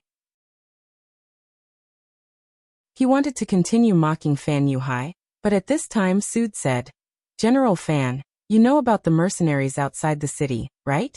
Do you have any countermeasures?" "Yes, I know. Just now, I went to the city wall to take a look. It was indeed mercenaries outside the city. Moreover, this time the war god came personally." Fan Yuhai nodded. The reason he came late wasn't because he was lazing in bed, but because he went to the city wall first to understand the situation. Sud nodded in satisfaction when he heard Fan Yuhai say that he understood the situation. This was what a general should do. He wasn't a petty person who only knew how to stand there and mock others. Once on the battlefield, he wouldn't be of any use. It was just that the war was imminent, and this thought only flashed through Suda's mind. When Suda heard that Yang Chendong had also come, he asked in a daze, "War god is also here. Are you sure?" "Yes, the flag that belongs to the war god has been raised. Since he is in the grassland, there's no reason for him to not come out." Fan Yuhai didn't have a telescope, so he couldn't see that far. However, Based on his intuition, he believed that this old opponent must be among the mercenaries outside the city. Seeing that Fan Yuhai was so sure, Su's expression changed again. Even the war god is here. I think they must be determined to get Huan City. What should we do? Of course we fight. Fan Yuhai blurted out as if he was talking about an extremely ordinary thing. Indeed, the mercenaries appeared so quickly. It had only been 7 days since the last defeat. They had made a comeback, which was indeed a bit beyond his expectations. In his opinion, after suffering such a heavy blow, the most important thing to do was to conserve energy and guard against them attacking the beginning city. Why would they take the initiative to attack others? However, the war god was the war god. His actions were always so unexpected. It had to be said that the sudden appearance of the mercenaries also caught Fan Yuhai off guard. Even now he still couldn't figure out what the war god was thinking. However, not understanding the other party's thoughts didn't affect his decision to fight. Fight? That's the war god we're talking about. Can we defeat him? Agadorji opened his mouth, but his words weakened his own morale. It was obvious that he was really afraid of this person. This time, Su didn't stop Agadorji from saying such words. In fact, how could he not be worried? He had lost 2 battles with the war god. At the worst, he was chased for thousands of miles until he fled to the northwest of the Inma River. All of this was enough to prove his thoughts. Why can't we beat him? The war god is also a human. He will also be injured if he is hit by an arrow. A saber can also take his life. Speaking of which, he is no different from us. Moreover, our military strength is clearly several times greater than the enemy's. In addition, we are in charge of defense, while they are in charge of offense. This makes it impossible for the muskets to display their greatest advantage. Fan Yuhai stated his decision and the basis for it. Then his gaze fell on Suda. Obviously he wanted this person to make the final decision. Su didn't immediately answer Fan Yuhai's question. Instead he turned his gaze to Agadorji and asked, Lord Agadorji, what do you think of this matter? Agadorji wanted to express his opinion, but Fan Yuhai beat him to it. Lord Agadorji, we can't hesitate anymore. If we only think of running away, because of the appearance of the mercenaries, when will we be able to defeat them? Moreover, in the last battle, we have already proven ourselves and proved that the mercenaries are not invincible. If we retreat without fighting this time, I'm afraid that we won't have the chance to win in the future. Are we going to live a life of hiding in the future? Are we going to live like rats in the dark for the rest of our lives? Fan Yuhai had to interrupt. Otherwise, once Agadorji expressed his opinion, there would be no need for this battle. He was afraid that they would really have to retreat. He had long heard that the Mongols ate meat while the Central Plains people ate grass. The grass eaters couldn't beat the meat eaters. However, when he came here, Fan Yuhai realized that the reality was not as he had imagined. Everything was reversed. The once glorious grassland cavalrymen were so scared that their legs turned to jelly when they heard the name of the mercenaries. They were already scared before the battle. Chapter 828. Originally, Agadorji wanted to call for a retreat. He was truly afraid of Yang Qindong, but now that Fan Yuhai said so, he didn't know what to say. On the other hand, although Suder was also afraid of Yang Qindong, it wasn't to the point where he would retreat without a fight. Now that he heard Fan Yuhai's words, he pondered for a moment and asked, How confident are you in this battle, General Fan? At least 50%. Fan Yuhai answered quickly this time. Clearly, he already had a plan in mind. He was being conservative. He had already gone to the city wall to take a look. The sudden appearance of the mercenaries did scare some people, but the enemy's strength was limited. From afar, there were only about 10,000 people. If the 3 sides combined, there would be close to 60,000 people, and all of them were cavalry. In the past, such a force wouldn't be a problem to conquer the southern Ming Empire. But now, with 60,000 people against 10,000, what was there to be afraid of? 50%? Suder nodded. Then we can fight. How about this? I will hand over the command of my Mongol army to you. I hope you won't betray this Khan's trust. The atmosphere in the hall froze because of this sentence. Agar Dorji raised his head in disbelief and looked at Suitor. Handing over the military power was equivalent to handing over all of his family's lives. Suda was really magnanimous. Thank you so much. Yuhai won't disappoint you. A look of surprise flashed across Fan Yuhai's face, but he quickly recovered. However, when he opened his mouth, the way he addressed Khan had already changed. He only called him Khan, and did not mention his name, but it was already a sign of closeness. Good. Suitor seemed to be very happy when he heard the change in the way he addressed Agar Dorji. He wanted to see what Agar Dorji would choose. Agar Dorji didn't seem to hear the conversation at all. He just lowered his head and pondered. It was absolutely impossible for him to hand over his military power. He had never completely trusted a person. Back then, he didn't trust his elder brother Tuachuo Khan. Now he couldn't even trust his own son Harar, let alone an outsider like Fan Yuhai who came out of nowhere. Agar Dorji didn't say anything. Suitor's face flashed with anger. What? I've already handed over my military power. Are you still not willing to hand over your 15,000 troops? If they wanted to defeat the mercenaries, they had to give it their all. They couldn't afford to have any other people involved. Since that's the case, Yuhai will go out and prepare. Fan Yuhai, on the other hand, didn't seem to have any intention of forcing Agar Dorji. Perhaps he knew that even if he tried to persuade him, Agar Dorji wouldn't hand over his military power. If he went overboard, it would only lead to internal instability. Since that was the case, it was better not to force him. Of course, he dared to make such a decision because he had the determination to defeat the mercenaries after taking over the military power under Sud Khan. So what if he was a war god? Without soldiers, how could he overturn the heavens with his own strength? After Fan Yuhai finished speaking, he didn't wait for anyone else to say anything and turned around resolutely. Sud Khan coldly snorted, flicked his sleeves and stood up. He didn't even look at Agar Dorji, leaving the father and son alone in the hall. Father, they've all left. Let's go back too. Harar Dorji saw that there was no point in staying here with his father. He reached out to help his father stand up from the chair. Sigh, it seems like we can't stay here for long. Agar Dorji sighed from the bottom of his heart, as he slowly stood up with the help of his son. In the past, he had a good relationship with Fan Yuhai. In fact, Fan Yuhai was even his subordinate. The two of them had joined forces to resist the powerful Sud Khan. But now, Fan Yuhai had obviously been roped in, which caused the situation to change drastically. The previous fairness had been broken. As the weaker party, it was naturally very dangerous to stay here. Now that there was a powerful enemy in front of them, no one would do anything to him. But what if the mercenaries retreated? Then it would be time to clean up the internal affairs. It would also be time for victory and defeat to be decided. Even if he wanted to leave, it wouldn't be so easy. War had always been like this. There was no definite right or wrong. No one would talk about benevolence, righteousness, and morality. Everyone was just trying to strengthen themselves. In order to achieve this goal, everyone might be friends eating meat and drinking wine together today. Tomorrow, they might draw their swords and fight to the death because of benefits. Agar Dorji's sigh was heard by his son, Halajuo.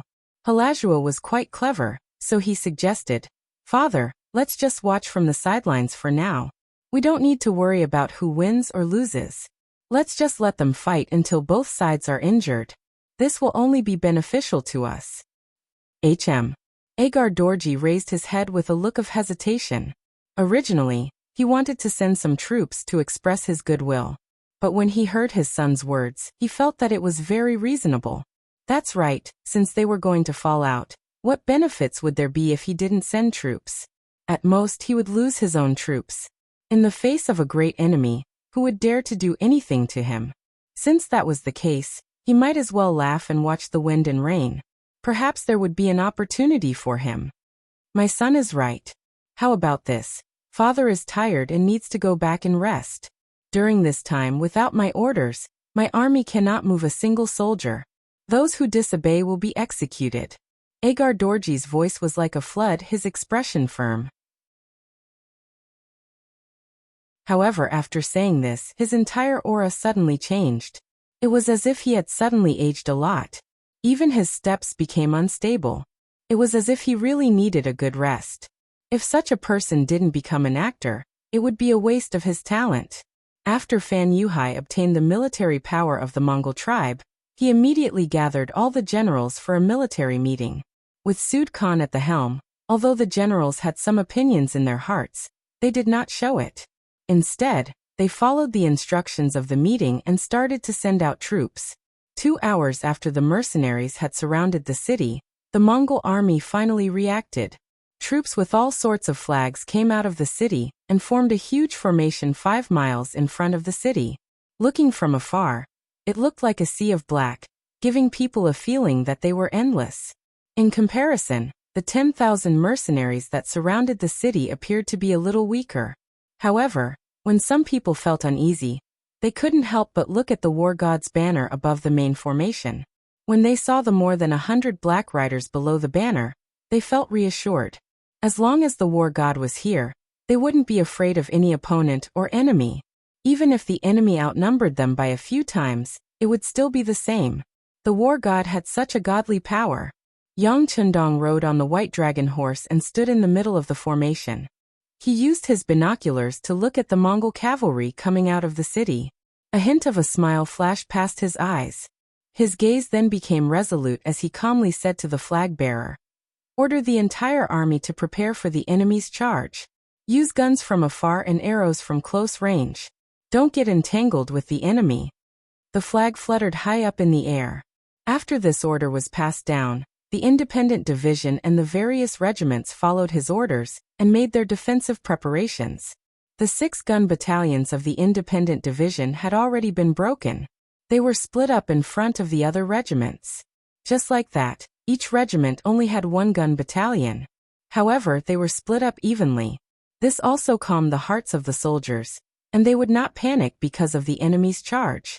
Outside the city, the Mongol army was gathering. They were constantly moving. To split up all the cavalry within 5 miles of the city was not possible. As such, the first to charge out were Lu Duo and Zamubala. Zamubala was one of Sud Khan's generals, while Lu Duo was a general that Fan Yuhai had personally trained. The two of them each brought 5,000 cavalry and guarded the left and right sides of the army. Within the army, Fan Yuhai's gaze had already landed on the city gates many times.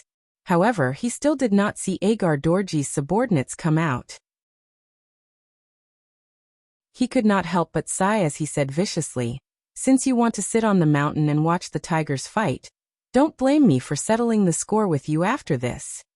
At this moment, Fan Yuhai had already developed a killing intent towards Agar Dorji.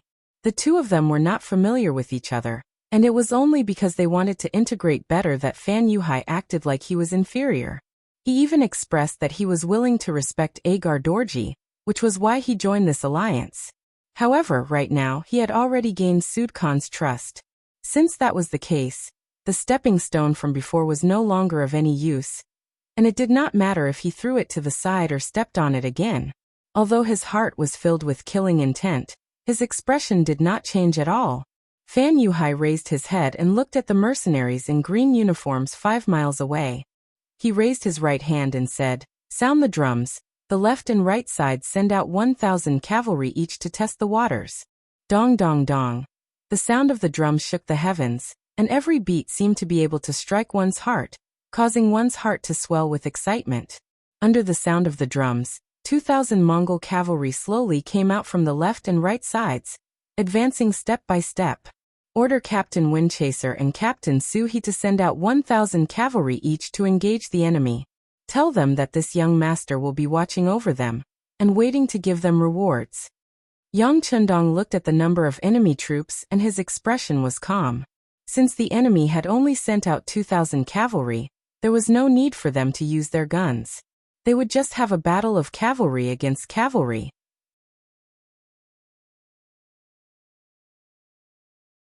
Chapter 829. Yang Chundong knew that this was just a test between the two sides. If he didn't even dare to fight with such a small amount of cavalry, it was inevitable that the morale of the army would be affected. Thinking of all the things that would happen next, if the morale of the army was affected now, then it would be even more difficult to handle. Rather than anything else, It was better to fight with the enemy and have a good start. The flag bearer conveyed Yang Chendong's order. After Zhui Feng and Su He saw the order clearly, they were extremely excited. This was the best opportunity to show off in front of the sixth young master. Usually, this was something that couldn't be obtained even if one begged for it. Now they finally had the chance to show it off. Immediately, the two regimental commanders became the leaders of the vanguard without hesitation. Then, they chose 1,000-strong cavalry warriors. When the enemy was 2 miles away, they also slowly moved forward on their horses. Comrades, the god of war is looking at us from behind. The opportunity is in front of you. How you want to perform depends on everyone. When you attack later, don't hold back. You have to show the military might of the 1st Cavalry Regiment. Do you understand? While riding forward slowly, Zhui Feng, as the regimental commander, gave everyone a mental preparation. Batu, who had just performed a meritorious service, was in the cavalry regiment and was selected to be in the first 1,000 cavalry camp. He had once saved the life of Deng Yu, a battalion commander, on the battlefield. Because of his bravery, he was chosen by the regimental commander, Zhui Feng, and became the platoon commander of the 1st Company. At this time, Batu didn't come alone. He brought a row of soldiers with him. At this time, his heart was surging. He knew that this was the time for him to show off. Thinking about how his family had changed because he had joined the mercenary army, and how he had found his life's work, his eyes were filled with an incomparably resolute fighting spirit. Comrades, this is our chance to show off. The god of war is looking at us. All our comrades are also looking at us. Our families in the beginning city are also looking at us. Then we can't let them down. In a while, when the battle starts, everyone will charge together with me. With the tip of the arrow, we will charge into the enemy camp. After we kill our way into the enemy's camp, we will follow the 3-3 battle strategy that we usually train in. Everyone will support each other and kill the enemy with ease. Kill them all. A platoon of 29 warriors said in a low voice. However, it was precisely this kind of muffled sound that was able to suppress everyone's killing intent, and ensure that when the battle broke out later, they would be able to display astonishing strength. Not only Batu's platoon, but the other dozens of platoons were also secretly accumulating their strength and suppressing their killing intent, waiting for the moment to erupt. Time continued to pass, and the distance between the cavalry of the two armies continued to shrink. When the distance between the two sides was less than 2 miles, the generals of both sides gave the order for the entire army to charge. Charging 1 mile each was the minimum for the cavalry to charge.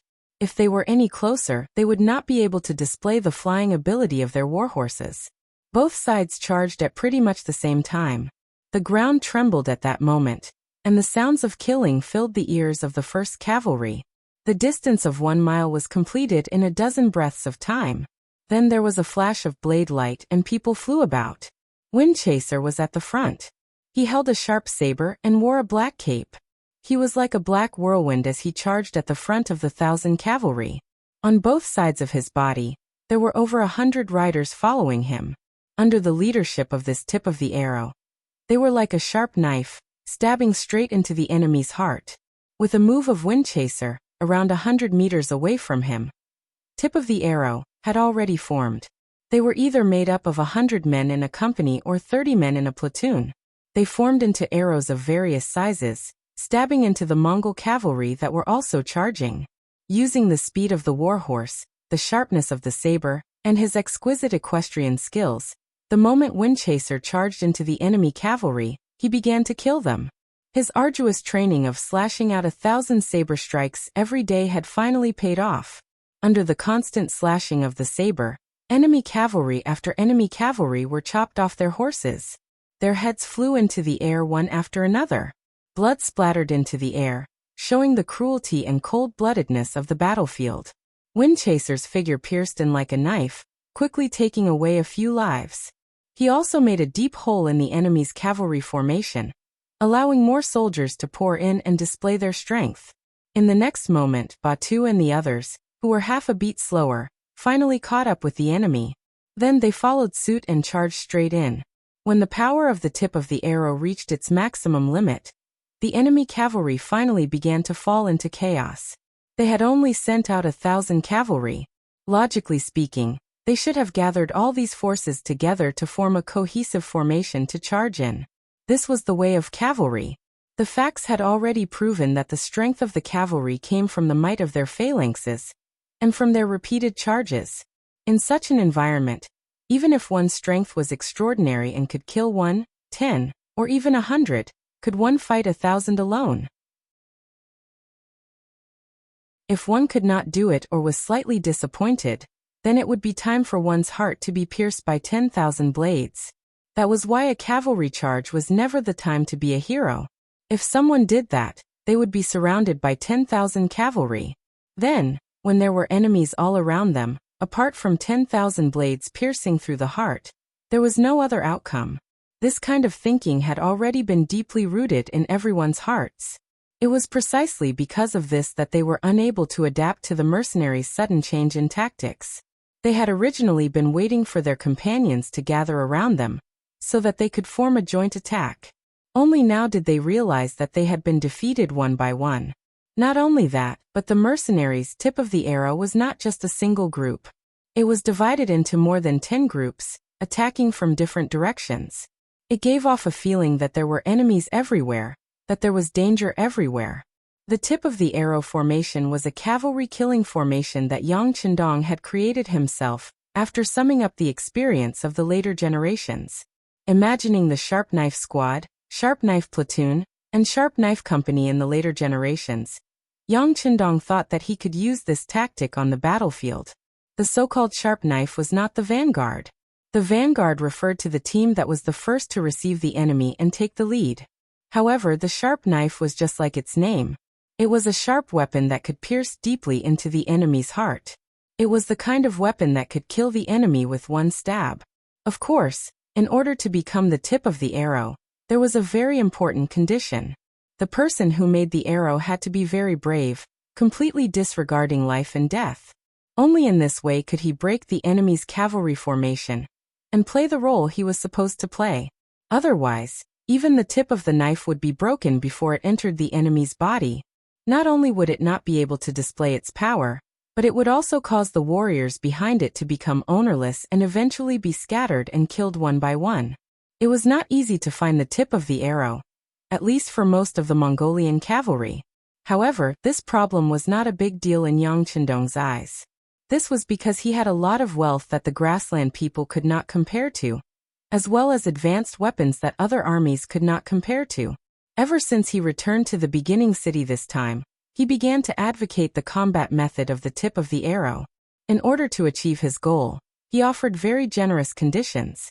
Once he passed the assessment and became the tip of the arrow, he would be able to receive double the reward of his other comrades. Not only that, he would also receive a set of bulletproof vest that protected his upper body to ensure that he could minimize his losses on the battlefield. This bulletproof vest was naturally not as powerful as the one in the big warehouse, nor was it as effective as the bulletproof vest worn by Yang Qindong. It was just a piece of clothing that looked like a horse clip. There were 2 steel plates and a lot of cotton in it. Even so, it was not a problem for it to deal with ordinary swords. With the generous rewards in front of them and the equipment that was enough to protect themselves, there was an endless stream of warriors who signed up to join the assessment of the tip of the arrow. Speaking of which, the people of this era were not afraid of death. They were just afraid that their deaths would not be worth it. Just based on the fact that the mercenary army had an extremely comprehensive pension policy for the dead warriors, especially the dead warriors who had rendered meritorious service, it was already worth many people to risk their lives. Once they died in battle, their families would benefit. There would be many people who would remember their good deeds. It was worth it to come to this world. It was far better than the other Mongolian soldiers. When people died, they died. No one would take a second look at them. Once they did not die and made meritorious service, the generous rewards would come. Not to say that they would not have to worry about food and clothing for the rest of their lives, but at least they could live a stable life for many years. It was worth it no matter how one looked at it. Yang Qindong had always been very generous to the soldiers who went to the battlefield to kill the enemy. These people were fighting with their lives on the line. Based on this, they should be able to obtain even more. It was precisely because of this generous policy that the mercenary army could often fight 1 against 2, or even 1 against 5, or 1 against 10. Under the stimulation, the tactic of the tip of the arrow was formed. It was the first time it was used on the battlefield. The facts also proved that this method was feasible. You were like the strongest tip of the arrow. Windchaser was the first to charge into the enemy formation. Although he could not avoid being stabbed many times, with the protection of the bulletproof vest, he did not suffer much damage. On the other hand, the enemy was completely stunned by this tactic. When the tip of the arrow charged into their formation, chaos finally appeared. The strength of cavalry lay in their formation. Only then could they form an advantageous charge and cause damage to the enemy. If both sides were cavalrymen, whichever side panicked first would be the first to lose.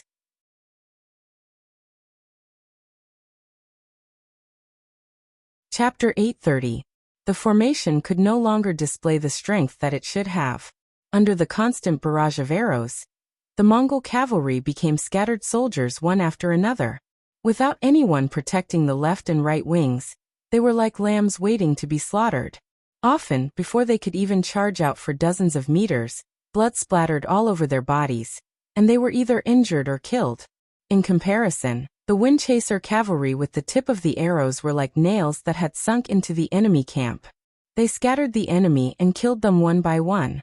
Even if some of the soldiers had temporarily lost contact with their troops, they still had the 3-3 tactic.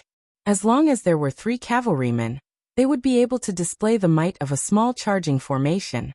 Even if there were 10 cavalrymen, they would be able to hold on for a while. If there were too few opponents, then the saber would fall and the person would die. There would be no victory. On the other side, the Tatar cavalry commander He had also become the tip of the arrow. In terms of individual strength, he was not weaker than Windchaser, and was even stronger. He led the Tatar cavalry and charged forward. It was as if they had entered a place where no one could stop them. They killed group after group of Mongol cavalry, and continued to expand the battle results. Beat the gong to retreat. Fan Yuhai, who was riding on the horse, had a deep gaze.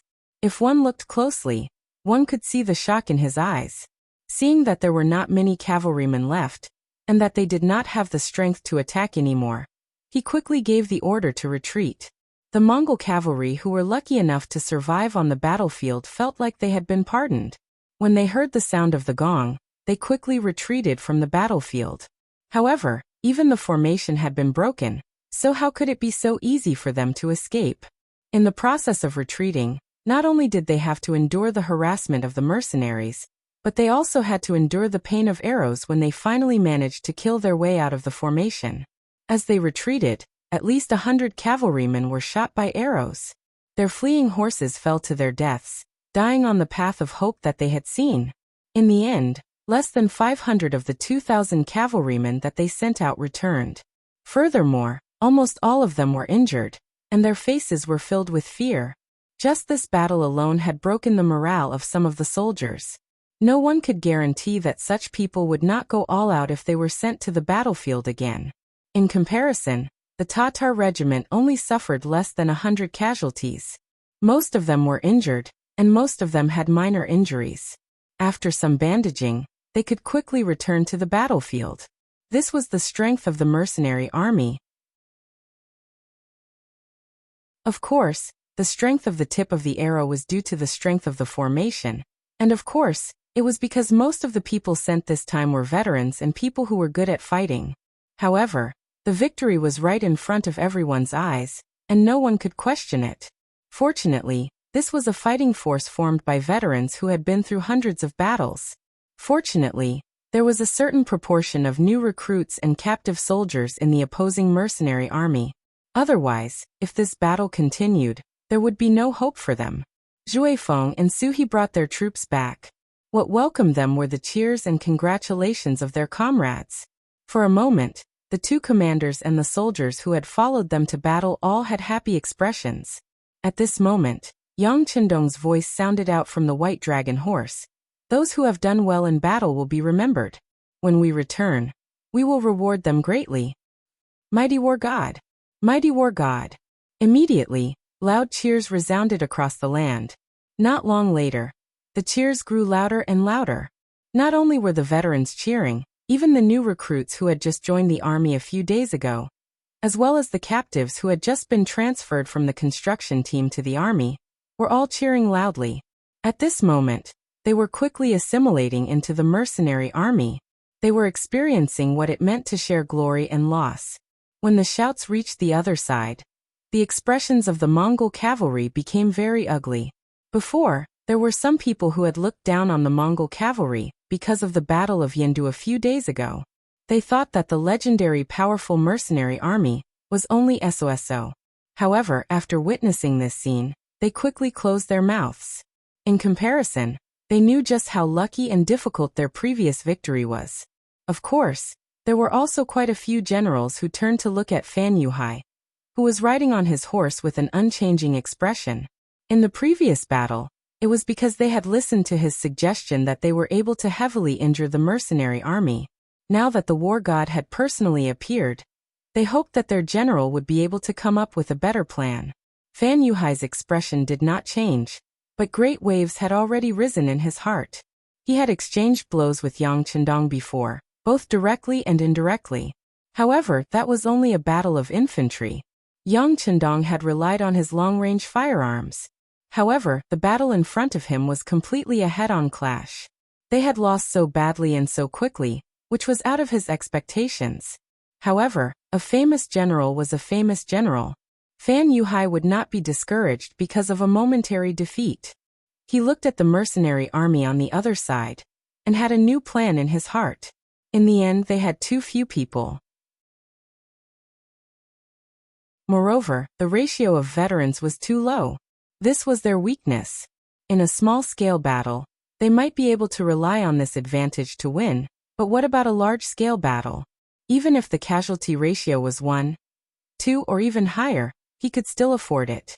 On the other hand, the mercenary army would not be able to take it. Once that happened, it would be time for him to counterattack. Pass down the order. Send out 5,000 cavalry from each side. Charge! The thought flashed through his mind and turned into words as Fan Yuhai spat them out. When Lu Duo and Zamubala heard this order, they were first stunned. Then, they understood what the general meant. They immediately cupped their fists and went to mobilize the cavalry.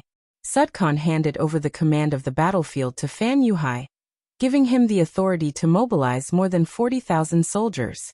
It was just 5,000 men from each side, so it was not a big deal.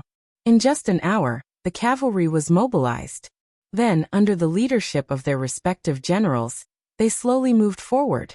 Through the binoculars, Yang Chendong saw everything that the Mongol cavalry were doing. He laughed. Inform everyone to defend.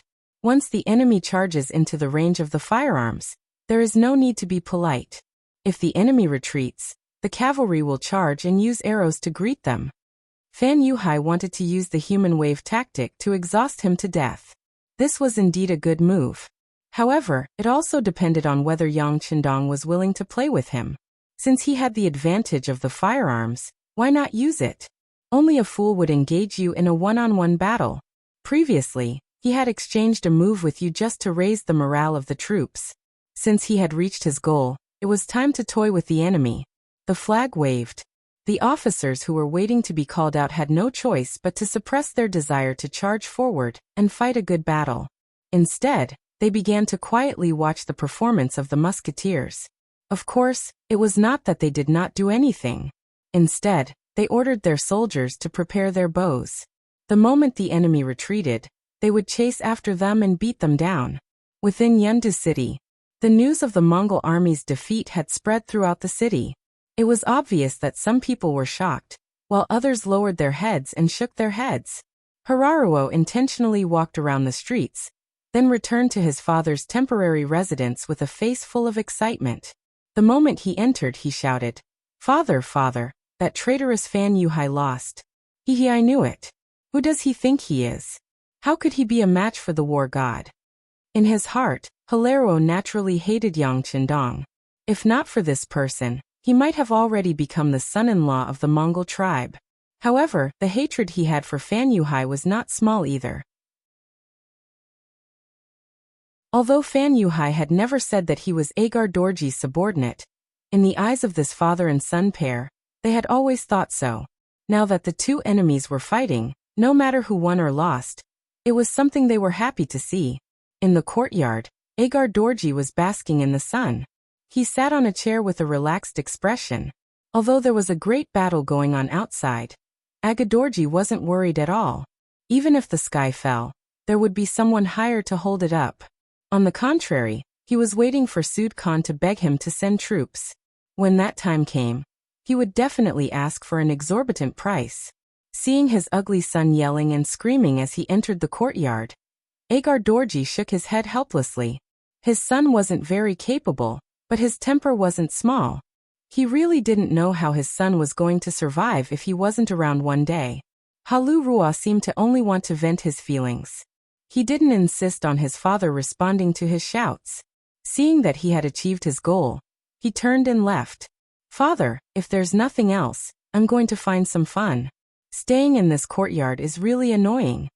The so-called fun was naturally looking for women.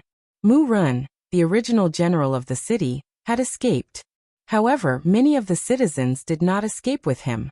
The previous fire had only burned down the east of the city, and the other 3 cities were not affected. Not only that, some industries did not only survive, but because there were close to 60,000 Mongol cavalry in the city, some industries became even more lively than before. The fun that Hilario wanted to find was naturally the matter between men and women. He knew that his son was too ugly and had not married yet.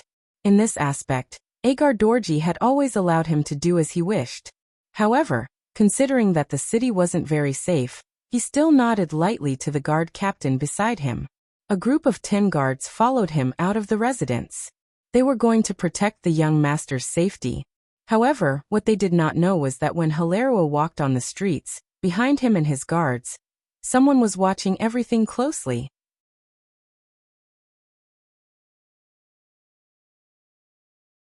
Chapter 831. Fan Yuhai rode on his horse and stood outside the city. Before he left, he had already thought about the safety of the city. Hence, he had left his trusted aide, Zhang Meng, by Sud Khan's side to prevent any accidents from happening. As for Agar Dorji and his son, he had only sent people to keep an eye on them to prevent them from causing trouble. This pair of father and son did not pique Fan Yuhai's interest, but the 15,000 cavalrymen under his command were something he was determined to obtain. He was even prepared to take over this force at any time. From this, it could be seen that this person had a grand plan. Outside the city, there were 5,000 Mongol cavalry on the left and right. A total of 10,000 Mongol cavalry had attacked. By the time they reached the center of the battlefield, they didn't see any reaction from the mercenaries. They did not send out their cavalry like they did at the start. This made the generals who were leading the cavalry feel confused. However, the beating of the drums did not stop, so their army could not stop. As such, they whipped their horses and charged forward. It was only a distance of 3 miles, but the cavalry charged forward for more than 2 miles. Just when they were 1 mile away from the mercenary camp, gunshots suddenly rang out. Pa pa pa. The gunshots did not stop, and the Mongol cavalry at the front fell off their horses like dumplings. 6 battalions, a total of 2,400 musketeers, squatted in front of the mercenary cavalry like a long snake, forming an impenetrable net of fire. Enemies within 500 meters were shot down one by one. The cavalry was very fast, and it should not be easy for the musketeers to hit a fast-moving target. However, there were too many enemies, and it could be described as a dense swarm. With such a formation, even a blind man would have a 90% chance of hitting the enemy. Not to mention, these 6 battalions had been trained for a long time. The gunshots were dense like firecrackers, and the response was that there were Mongol cavalry who fell off their horses at every second. As the numbers accumulated, more and more enemies died on the battlefield. Fan Yuhai, who was standing at the rear, couldn't help but feel heartache when he saw this scene. He knew more about guns than any of the Mongol cavalry generals, and that was why he knew how terrifying they were. Back then, wasn't the mighty Jiaoji kingdom defeated by such firearms? At that time, Even the elephant soldiers could not gain the slightest advantage, let alone the charging Mongolian cavalry. The sounds of gunfire continued, and more Mongolian cavaliers died, but they were about to close the distance of 1 mile. At this moment, within the mercenary army, the sound of the bugle of charge rang out. Toot toot toot toot toot toot. The loud and clear sound stimulated the adrenaline in the human body, causing every soldier to have the urge to jump on their horses and raise their whips to go on a killing spree. Charge! Tiger's Mane, who was riding on his horse and wearing a white cloak, let out a loud roar. Then he raised his saber and was the first to rush forward. Now he urgently needed a great victory to prove himself and wash away the shame of his previous defeat. With Tiger's Mane's shout, the various divisions and regiments all moved. In an instant, over 10,000 cavalry jumped out and swarmed over, shocking the Mongol cavalry. Retreat, retreat. Seeing that the situation was not good, Fan Yuhai immediately gave the order to retreat. Immediately, the sound of the gong sounded out, and the Mongol cavalry who did not know what to do immediately turned around and ran. Their reaction was not slow, especially since Fan Yuhai's order was very timely, so they should be able to retreat safely. However, Yang Chendong had already given the order to make preparations. When Tiger's Man and the others charged, they raised their sabers as a feint. Seeing that the Mongol cavalry wanted to turn around and leave, they all picked up their sabers and chased after the Mongol cavalry and shot at them. The prepared bows and arrows shot out and landed among the Mongol cavalry. With a series of pai-li-pa-la sounds, over 1,000 Mongol cavalry were shot down from their horses, either dead or injured. This chase lasted for 3 miles. Only when they were in front of the enemy and under the city walls did the signal to retreat sound out. Immediately, the 10,000 mercenary cavalry received the order and retreated in an orderly manner. This caused Fan Yuhai, who was waiting for a chance to counterattack, to be disappointed once more. When the mercenary army retreated, there was no chaos at all. It was as if they had rehearsed this a long time ago. Whoever retreated first would stay behind to cover for them. Even if he sent out the cavalry now, he would not be able to gain any benefits. Furthermore, most of the cavalry were still in the city and had not been sent out. Even if he wanted to move them out, he would need time. This was the disadvantage of having a small city. Outside of the city, there was no way they could fit 60,000 troops. This was probably one of the reasons why Yang Chendong dared to bring his troops over to provoke them. The sky slowly darkened. In the second battle, they had not injured the enemy, but they had lost another 3,000 men. Adding everything together, they had lost close to 5,000 men. Retreat, all of you back into the city. At night, we need to tighten the defense and prevent the enemy from attacking at night. Fan Yuhai's expression did not change as he said to Lu Duo and Kamuba. After that, he rode into the city and headed straight for Sud Khan's residence. When Fan Yuhai saw Sud Khan, he reported everything that had happened today. He was already prepared to be scolded. However, unexpectedly, Sud Khan did not scold him and only nodded. And, the losses were not big. Have you figured out the situation of the war god? Fan Yuhai pondered for a moment before replying in a deep voice. It's about time.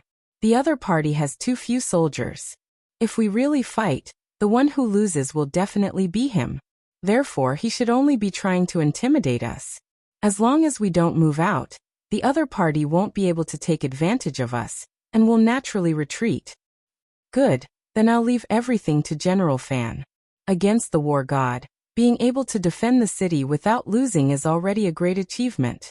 After all, this person is too famous. Even if you want to defeat him, it won't be done in a day. Suda actually tried to persuade him instead. Fan Yuhai immediately revealed a very moved expression and said, "Yes, this subordinate will remember." Suda's generosity was partly due to his appreciation of Fan Yuhai's ability. More importantly, the cavalry that died today were not his direct subordinates, nor were they the elites of the Mongolian tribes in Mo Bay. People like them might have been herders yesterday, but today, they had become soldiers. There were many people like them in Mo Bay, so the loss of a few would not be a heartache. Fan Yuhai naturally saw this point as well. That was why he sent the cavalry that were not strong to test the enemy.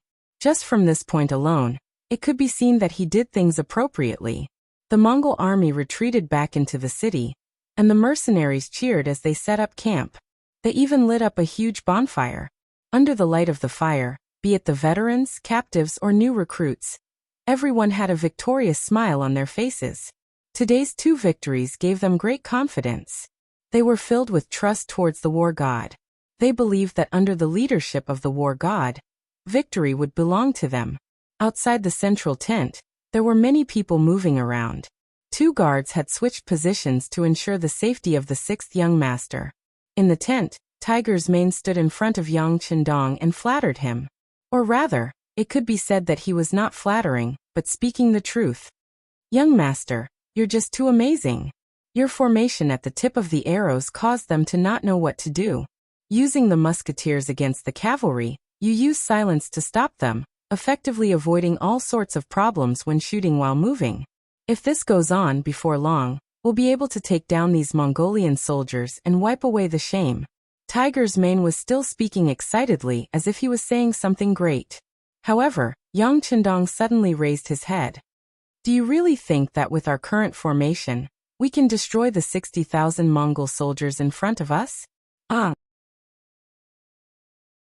Tiger's Mane was stunned by this sudden question. He stood there not knowing what to do. After being stunned for a long time, he did not know how to reply. Fortunately, Yang Chendong did not intend to make things difficult for him. He quickly answered his own question. The enemy has 60,000 soldiers, and we only have 10,000. Moreover, there are many new soldiers and captives who have not fully adapted to our military rules. Relying on this force to defeat the Mongol army is completely impossible. It was not that it was impossible, but it was completely impossible. Just from this sentence, one could see that Yang Chendong's mind was still very clear. Then he said, the only reason we were able to obtain victory today was because the old soldiers and musketeers displayed enough advantages. If the 2 sides really fought, then the loser would definitely be us. This is impossible. Tiger's Mane said in disbelief. Nothing is impossible. Tiger's Mane, as a general, the most important thing is to understand the situation and size up the situation. Doing something despite knowing that it is impossible is definitely not something a general of an army should do. It is merely the bravery of an ignorant person. Yang Chendong's expression did not change as he continued to speak in an extremely calm manner. This time, Tiger's Mane's expression changed again and again. He thought back to the defeat last time. It was because he underestimated the enemy and did not fully understand the enemy's situation before sending out his troops. In the end, he caused a huge defeat, causing the strength of the mercenary army to be greatly reduced. The 6th young master had no choice but to personally go into battle. Seeing the sudden change in Hu Meng's expression, Yang Chendong sighed softly in his heart. He spoke up once again. I have no intention of blaming you. In the previous battle, the army was defeated. Although you, as the main general, have to bear some responsibility, how many of the regiment commanders below you used their brains? They were all blinded by victory, and thought that the mercenary army was truly invincible. Did they think that the moment the army appeared, the enemy would flee at the mere sight of it? They did not think about it. The Mongols have ruled here for so many years. How could they be so easy to deal with? If that was the case, the great Ming dynasty would not have sent out so many times and returned in defeat. Failure is not scary. What is scary is not knowing how you lost. That is a person who cannot be saved. Do you understand?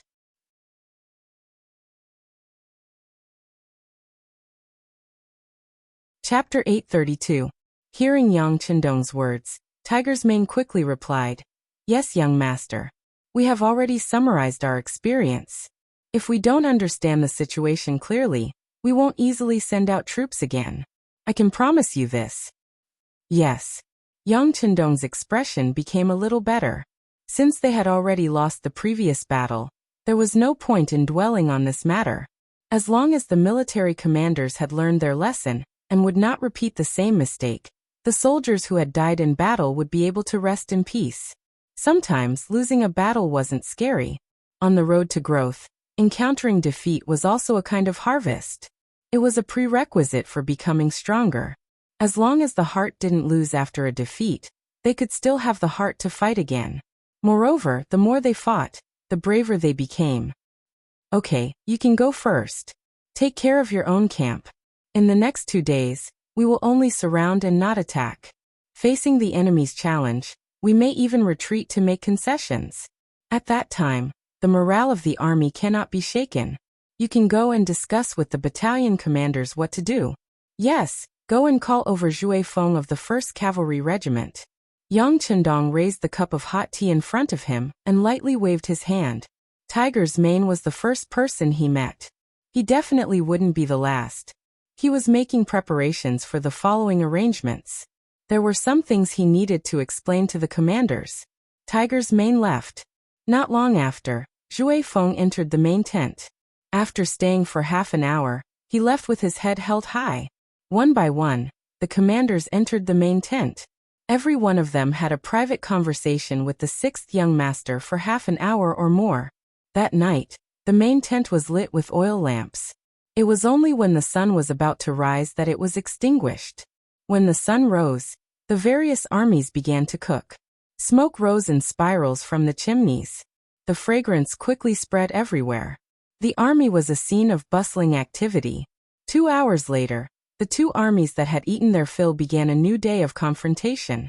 In front of the city, Fan Yuhai rode out. This time, the cavalry behind him was even larger. From afar, the number of people had already reached 20,000. Facing a mercenary army, especially one that was personally led by a war god, from Fan Yuhai's point of view, even if the entire army moved out, it wouldn't be excessive. The cavalry formed a formation of 1,000 men, and they quickly got into formation. Following Fan Yuhai's shout, 1,000 men charged out of the camp.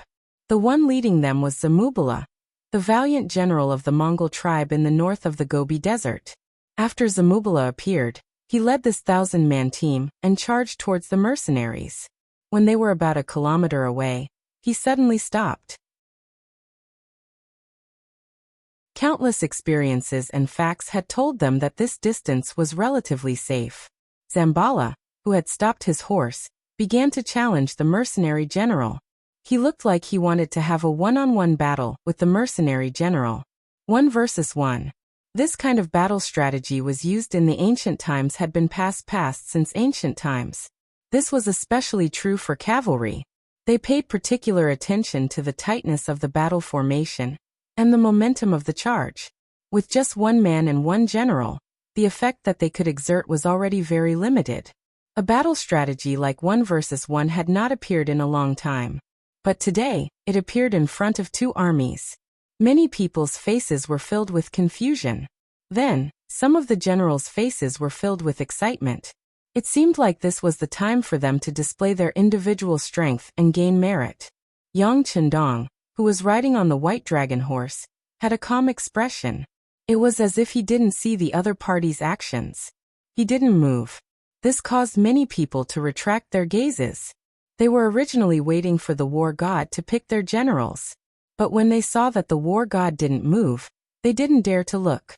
But there were still some brave ones who carefully spoke to their comrades. "What's going on? Is the war god not letting us fight?" "Quiet, it's forbidden to make noise in the camp." The moment the soldiers below moved, the regiment commander standing at the front of the group immediately stopped them. A few battalion commanders also cooperated and persuaded the soldiers below, suppressing the discussion. The various divisions and regiments were all like this. Yang Chendong saw this from the corner of his eyes, and heaved a sigh of relief. The results of last night's discussion were pretty good. At least the regimental commanders understood his intentions. With their suppression, the army probably wouldn't fall into chaos, but their morale would definitely drop. But this was something that couldn't be helped. The difference in numbers was too great. In order to launch the final attack, they couldn't afford to lose any of their forces. Speaking of which, last night, Yang Chendong had already thought of a countermeasure for Fan Yuhai. If the two sides' roles were reversed, he would have at least two paths to take. The first was to use the strength of the army and use the advantage of numbers to launch a fierce attack. For example, he could directly send 30,000 soldiers, and then send 10,000 soldiers behind to launch an all-out attack, using the advantage of numbers to suppress the enemy. In the face of tens of thousands of enemy cavalry, even the strength of a flintlock was limited. Once they charged over, the effect of the flintlocks would be limited, and it would be difficult to win this battle. Of course, if he decided to do this, he would have to pay a heavy price. From this point of view, the possibility of Fan Yuhai's choice was relatively low. After all, he only had 15,000 men under his command. He could wipe out his own army, but if he really wiped out the cavalry of the Sud Khan, the Khan would definitely not do it. If the first point didn't work, then there was only the second point left. That was to send out a small portion of the army to challenge, and slowly nibble away at the strength of the mercenaries. Using small victories to accumulate a big victory, then expanding the results of the battle.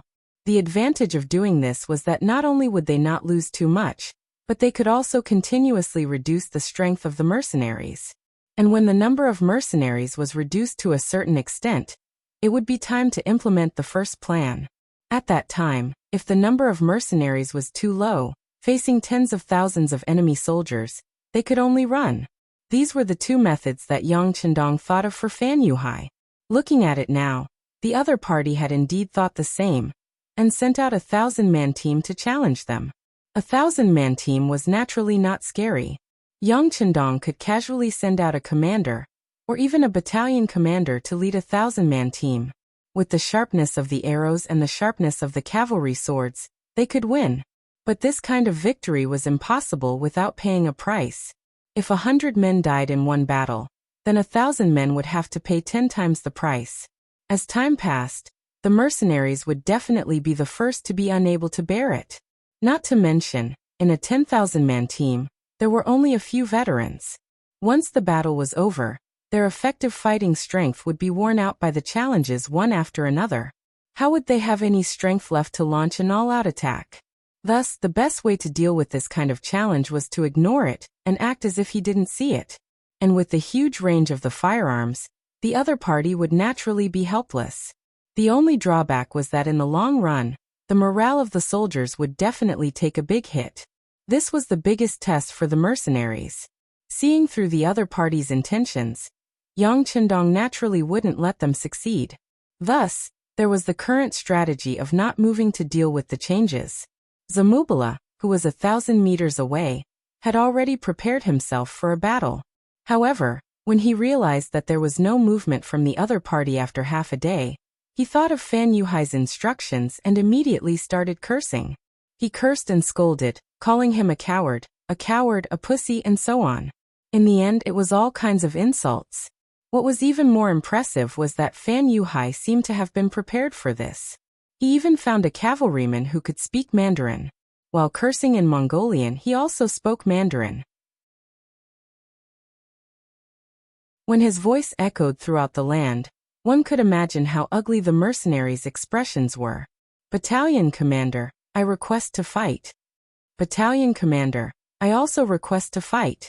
Even if I die on the battlefield, I can't let them humiliate us like this. Yes, we request to fight. Under the scolding, some of the more impulsive soldiers couldn't hold it in anymore. Their faces turned red as they shouted with a belly full of anger. All of you shut up. All the battalion commanders had been called by their regiment commander for a meeting last night. Naturally, they knew what to do, although they were also very angry in the face of such a situation, and even wanted to rush forward with their swords. They couldn't go against military orders. They could only obey.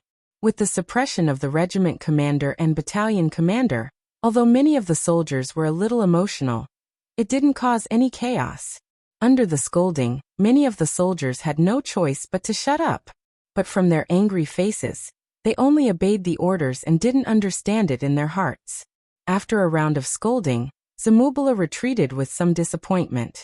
In return, an unknown young general appeared with 1,000 men. They still had the appearance of a challenge. After not getting a reply for a long time, a new round of scolding began. Naturally, it attracted a wave of dissatisfaction from the warriors and their requests for battle. Just like that, the cycle repeated again and again. The dissatisfaction of the mercenaries grew stronger and stronger. However, under the suppression of the regiment commander and battalion commander, no one dared to go against military orders. But at this moment, the morale of the soldiers had started to drop, and it continued to drop. The sky was finally turning dark, and the Mongol cavalry also started to retreat. One by one they retreated back into the city. The mercenaries also started to set up camp. Hot meals were sent to the soldiers, but for some reason, most of them did not have any appetite. It was obvious that everything that happened today had made them very depressed, and they were very stifled by their anger. At night, after the soldiers went into their tents to rest, some of the battalion commanders finally couldn't take it anymore and stood up. They went in front of their regiment commander and asked for instructions on what to do next. There were also some battalion commanders who expressed their worries.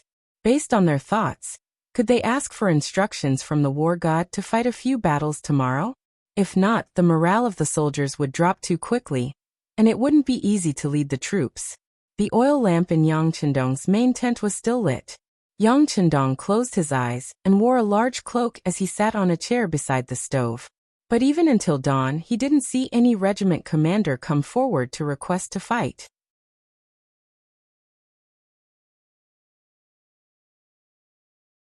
Chapter 833.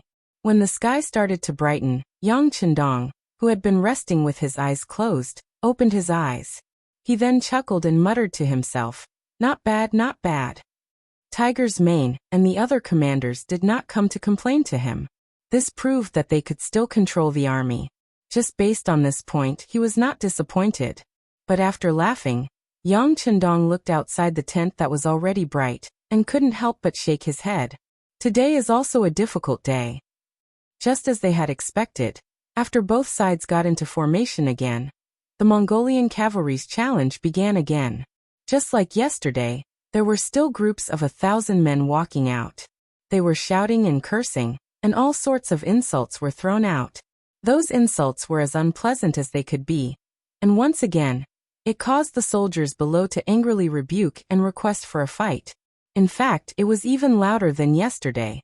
Left with no choice, the battalion commanders had to order a few of the shouting soldiers to be captured and brought into the tent. Only then did they suppress the soldiers' anger. However, anyone could tell that this was just a stopgap measure and not the final solution to the problem. On the contrary, if they captured too many of these people, the ones left would probably be a bunch of weaklings. If these soldiers were to be used as the main force to kill the enemy, their might would be weakened by 30%. Below the city walls, Fan Yuhai looked at all of this with great interest. He was in a good mood. In this battle, the mercenaries had too obvious a weakness, and that was that they had too few soldiers. After finding this weakness, he used the tactic of 1,000-men battle, in order to continuously grind the enemy's military strength. Once the enemy's military strength was reduced by half, it would be time for him to attack. He never thought that the mercenaries would be so tolerant. This was indeed out of Fan Yuhai's expectations, but it also made him very happy. One had to know that not everyone dared to insult the mercenaries in front of them. Since he was able to do so, wasn't it already considered as proving his strength? More importantly, under this kind of cursing, the morale of the mercenaries would definitely drop very quickly. If he did not control it well, it was possible for the army to mutiny. Even if they managed to control the situation by force, as time passed, the morale of the army would drop. Could such an army still win the war? Fan Yuhai was happy to wait. He wanted to see how long the mercenaries could last. As long as they showed any signs of weakness, he would definitely launch a fierce attack. At that time, he would become the first general to defeat the war god. What's the situation in the city? While Fan Yuhai was enjoying the cursing of his own soldiers, he seemed to have thought of something and asked Deputy General Lu Duo beside him. "General, the situation in the city is normal," Lu Duo replied. Then, as if he understood Fan Yuhai's worries, he smiled and said, "General, don't worry. Although the defense of Jiangdu City is very tight, the mercenaries will not have any chance to steal the city." "Yes, I'm not worried about them stealing the city. I'm worried about other things that we don't know about," Fan Yuhai said in a deep voice. Could it be that the mercenaries were here to scare them? Did they want to scare them away and regain their face? Once they couldn't scare them, they could only hold on like this. But this didn't seem like the style of the war god. But if there was another purpose, what could it be? Fan Yuhai couldn't figure it out. The only thing he could do was to complete the task at hand. Send someone to inform Zhang Meng, and ask him to pay more attention to the situation in the city. Also, ask him to protect Sade Khan. We must not give Agadorji any opportunity. Fan Yuhai couldn't think of what else the mercenaries might do. He could only order Lu Duo. What he didn't know was that there was a saying in ancient times to take the head of a general from an army of 10,000. There was also a term in later generations called Operation Decapitation. Operation Decapitation was the real purpose of Yang Chendong this time. The soldiers outside the city were all serving this military goal and mission.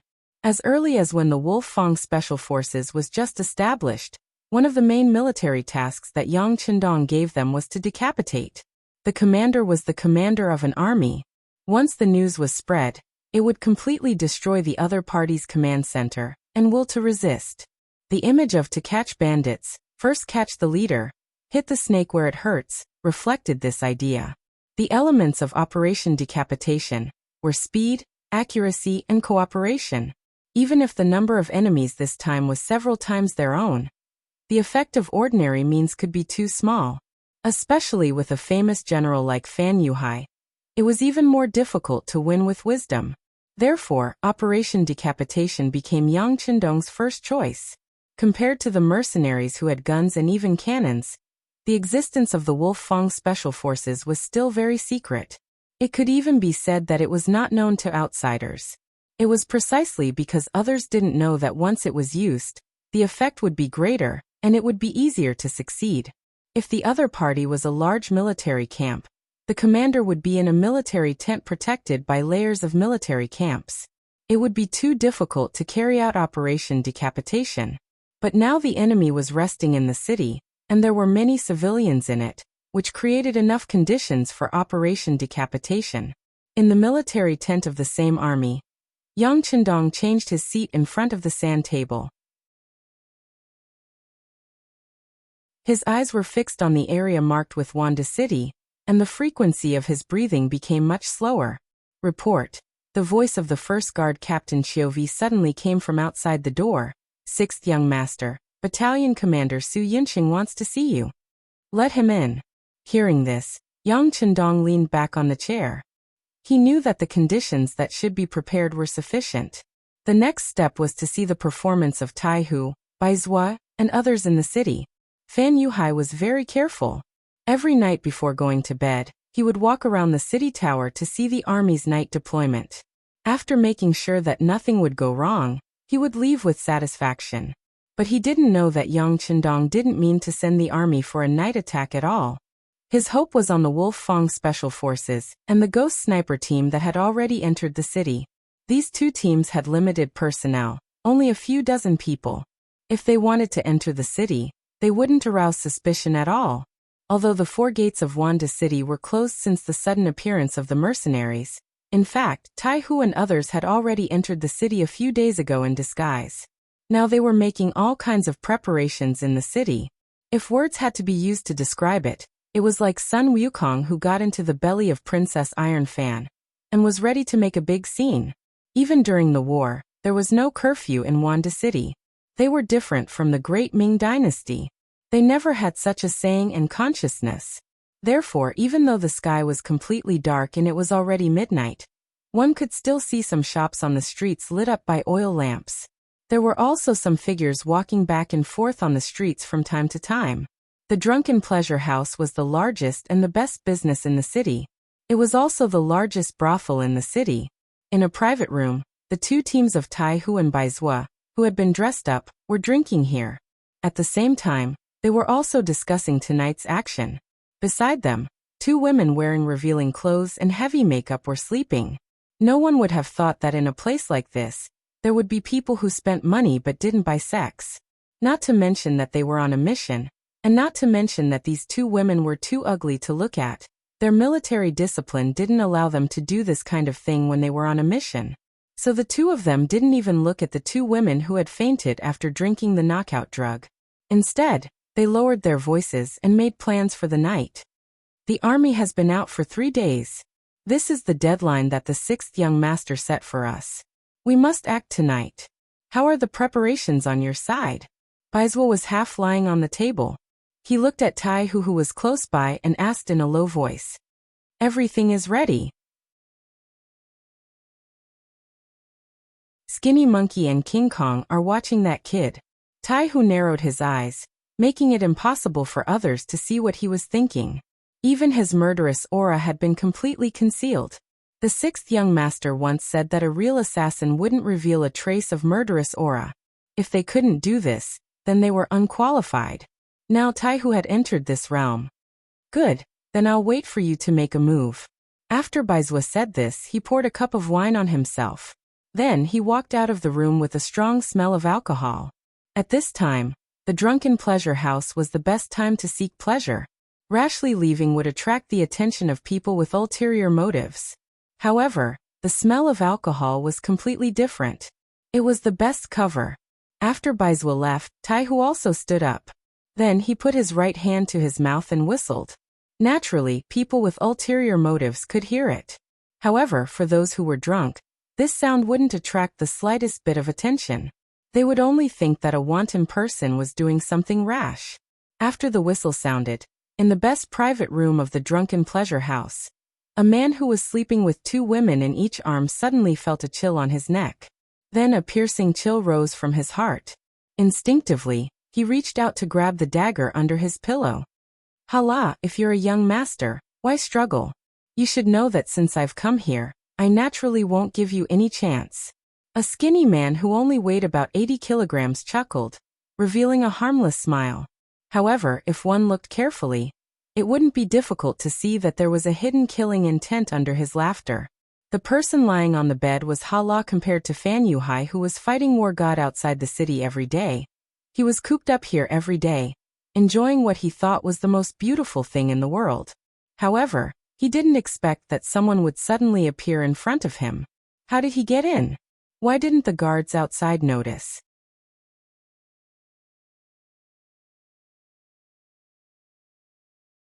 Chapter 834. Questions popped up in his mind one after another, but at this moment, he couldn't think too much because the dagger on his neck had already pierced his skin. The feeling of blood flowing down his skin was like a worm crawling on his skin. Feeling that his life was in danger, Haliruo's face changed. Compared to other people, he was more afraid of death. Especially after enjoying so much in the world, he was even more afraid of death. He was afraid of losing everything. Brother, don't be impulsive. What do you want? Whether it's money or an official position, I can give it to you. Presumably, you already know my identity. I can satisfy you. Seeing Hilaro's cooperation, Skinny Monkey couldn't help but nod. Very good. I like to deal with smart people. Tell me, where is the crude oil in the city, and what's the password for tonight? Crude oil. You. Who are you? Hilaro's face changed greatly. Whether the other party wanted money or an official position, he believed that he could satisfy them. But when it came to crude oil, he had to be careful, because that thing was something that even his father didn't want to provoke. As for the identity of the person who inquired about the crude oil, it seemed like it was about to be revealed. The dagger slid down and suddenly reached the dark fatty's chest. Then it stabbed lightly. Haliruo immediately felt a bone-piercing pain, causing his face to contort in pain. At this moment, the skinny monkey-like man's voice sounded again. It seems like you still don't understand the situation. Since that's the case, I'll leave a mark on your body. No, I'll tell you everything. Knowing that his life was in the hands of others, Haliruo didn't dare to play any tricks. He hurriedly begged for mercy and told the skinny monkey-like man the location of the crude oil. It's in the warehouse in the west of the city. That used to be the city's granary. Take me to see it. Remember, kid, don't play any tricks. Otherwise, I promise I'll take your life before you can shout. The skinny monkey-like man's voice sounded again. The warehouse in the west of the city was where the crude oil was located. But without seeing it with their own eyes, they couldn't be at ease. Trembling, Haliruo put on his clothes and opened the door. As soon as he stepped out of the door, he saw the 4 guards guarding the door. When they saw the young master walk out, they quickly lowered their heads and saluted. However, when they saw the skinny monkey-like figure, the 4 guards couldn't help but reveal a trace of confusion in their eyes. They had been watching outside the door and didn't see any man enter this room. Where did this person come from? How could they know that one of Skinny Monkey's specialties was the bone shrinkage skill? Although the gap in the window outside the door was not very big, it was enough for him to use his unique skill to enter. What are you looking at? If you keep looking, young master will dig out your eyes. When the skinny monkey-like figure noticed that the 4 guards were looking at him, he glared back fiercely. At the same time, he gently applied some force to the dagger behind Hararo's waist. Cough, don't look around. She's one of us. Although he could speak freely now, he knew that if he said something he shouldn't say, the first one to fall would be himself. As soon as he said that he was one of them, the 4 guards immediately showed a look of understanding. They lowered their heads slowly with an expression that said, "We understand." Clearly, they had misunderstood and thought that their young master's taste had changed. He no longer liked women, but men. Angered by the 4 guards' gazes, Haliruo really wanted to shout, "Your young master doesn't have any other hobbies. Even if he did, he wouldn't like such a skinny man." Of course, he could only think these words in his heart. Shou-ho accompanied the young master and the 4 guards as they walked towards the entrance of the drunken pleasure house. Along the way, many girls greeted him warmly, but because he had something on his mind, he did not reply to any of them. Haliruo only had one question in his mind. When he left the door, there would be 6 more guards. At that time, would they be able to turn around and attack him? Haliruo couldn't guess if these people would kill him after achieving their goal. So if there was a chance, he would definitely give it a try. And this thought disappeared as soon as he walked out of the door and met up with the 6 guards at a street corner. Not for other reasons, but because of the sudden appearance of 3 strangers. The short blades in their hands danced, and in a few moments the seemingly tall and strong guards were all killed on the ground. And the other side only had 4 people, including Skinny Monkey. The 10 guards didn't even have time to figure out what had happened, and all of them died from fatal injuries. All of this fell into Haliruo's eyes. He immediately said in horror, You just want to look at the oil, not kill people, right?" "Of course not." The skinny monkey-like man chuckled. "If you're obedient, I won't kill you. I can assure you that I won't kill you. Alright, now that there are no more annoying flies, we can go." The 10 corpses were thrown into an inconspicuous corner in the darkness. Haliruo, with 4 guards following behind him, headed straight for the warehouse in the west of the city. Along the way, the soldiers sent by Fan Yuhai and his father, Agar Dorji, were all taken care of one by one. Perhaps they thought that they were hiding very well, but in front of the well-trained and inhumane Wolf Fong members, their every move was magnified like a magnifying glass. As they made their way to the warehouse in the west of the city, Haliruo was still waiting for something to happen. He knew that his father had secretly arranged for people to follow him. As soon as they appeared, he would seize the opportunity to escape. But unfortunately, the journey was incomparably peaceful. He even saw 2 groups of Mongolian cavalry patrolling the streets. Haliruo, who cherished his life, didn't have the courage to shout out. Since Skinny Monkey had sworn an oath to longevity heaven, he had no choice but to believe him. It had to be said that Wolf Fong had chosen the right person. A person who was extremely afraid of death would definitely not play around with his life. Just like that, the 5 of them successfully arrived at the warehouse. From afar, they could see a group of about 100 Mongolian soldiers guarding the place. When they saw someone approaching from afar, one of them shouted loudly, "Who are you? Leave immediately." Haliruo was clearly startled by this shout, and his footsteps came to a halt. At this moment, a dagger was poked at his waist. Skinny Monkey's devilish voice sounded out again. "What are you afraid of? Have you forgotten your identity?"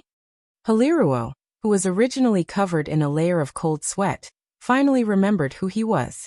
From the moment he was threatened until now, he found that his courage was becoming smaller and smaller. After being reminded by Skinny Monkey His heroic spirit rose, and he took large strides forward. At the same time he shouted, "Who are you? You don't even recognize your family's young master?" As he walked closer and closer to the warehouse, the guard saw that it was Haliruo and his 4 guards. He couldn't help but straighten his body. "So it's young master. But I don't know what you're doing here so late at night." I'm following my father's orders to get some oil." Haliruo followed Skinny Monkey's instructions and walked towards the warehouse with his hands behind his back. Password. Seeing that they were about to enter the warehouse, a Mongolian soldier followed the rules and blocked Haliruo's path. "You dare to block me?" Haliruo pretended to be very angry and roared. "Have you forgotten that your master, Fan Yuhai, was once my father's subordinate?" Of course, these words were a bit too big. They were just temporarily treating Agadorji as their leader. Of course, no one would mention this matter at this time. Seeing that Haliruo was angry, the guard hurried over. Young master, don't lower yourself to the same level as this servant. He doesn't know your identity, haha. He doesn't know, but you do. Isn't it enough that I'm standing here alone? Can't I go in and take a look?" Haliruo put on a demonic expression as he looked at the guard general. He looked like he would fly into a rage at any moment, and even start beating people up. Haliruo's reputation in the army was naturally not good. He didn't have much ability, but he was arrogant and had a bad temper. However, he had a good father. If he really provoked him and beat him up here, he was afraid that he wouldn't be able to say anything even if he was in the right. The guard naturally understood this logic. He wouldn't go against his young master because of a password. He immediately smiled apologetically. "Young master, of course I know you. It's just that if you want oil, you can't go in?" And Haliruo thought that the guard was being tactful. However, after hearing his reply, it was clear that this wasn't the case. Haliruo's face fell. Young master, don't be angry. I'm not stopping you. I'm just telling you that there's no more oil inside. It's all been moved away." The guard came forward and said softly, "Moved away?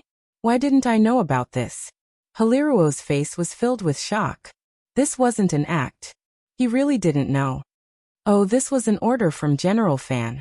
Not long after the sky turned dark, the oil was moved away. The guard naturally couldn't say that this was a secret order from Fan Yuhai. If he said that, it would seem that Fan Yuhai didn't trust Agadorji and his son. If that happened, he wouldn't be able to bear the consequences.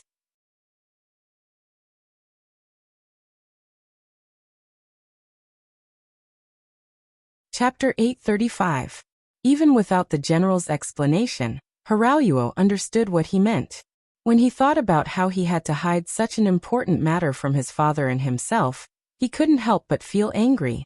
Good, this Fan Yuhai is getting more and more arrogant. Let's see if I don't find trouble with him tomorrow. Fine, I'll tell you where the kerosene was moved, and this matter will have nothing to do with you. He pretended to be very angry as he spoke, his saliva dripping from his mouth. His gaze landed on the defending general. But when he looked over, he saw the general's hesitant expression. He said angrily, "What, are you trying to hide it from me? Or was the kerosene not moved at all? You were lying to me all along." I wouldn't dare. Originally, the general really didn't want to say anything. After all, the kerosene was moved in secret and he didn't want more people to know. But since Haliruo had said so, if he didn't tell him the truth, he would really offend him. Helpless, he took a step forward and carefully set a place. "Oh, so it's there." Haliruo nodded in surprise, then looked at the general and said, "Fine, I'll believe you for now. If you're lying, don't blame me for taking care of you." I wouldn't dare. But young master, I'll have to trouble you not to tell anyone that I told you this. Otherwise, I'm afraid General Fan will beat me up." As he spoke, the general cupped his hands and begged for mercy. "Don't worry, I won't say that you told me.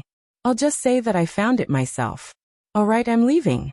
Haliruo turned and left with Shouho and the other 4 guards. The general couldn't help but wipe the sweat from his forehead.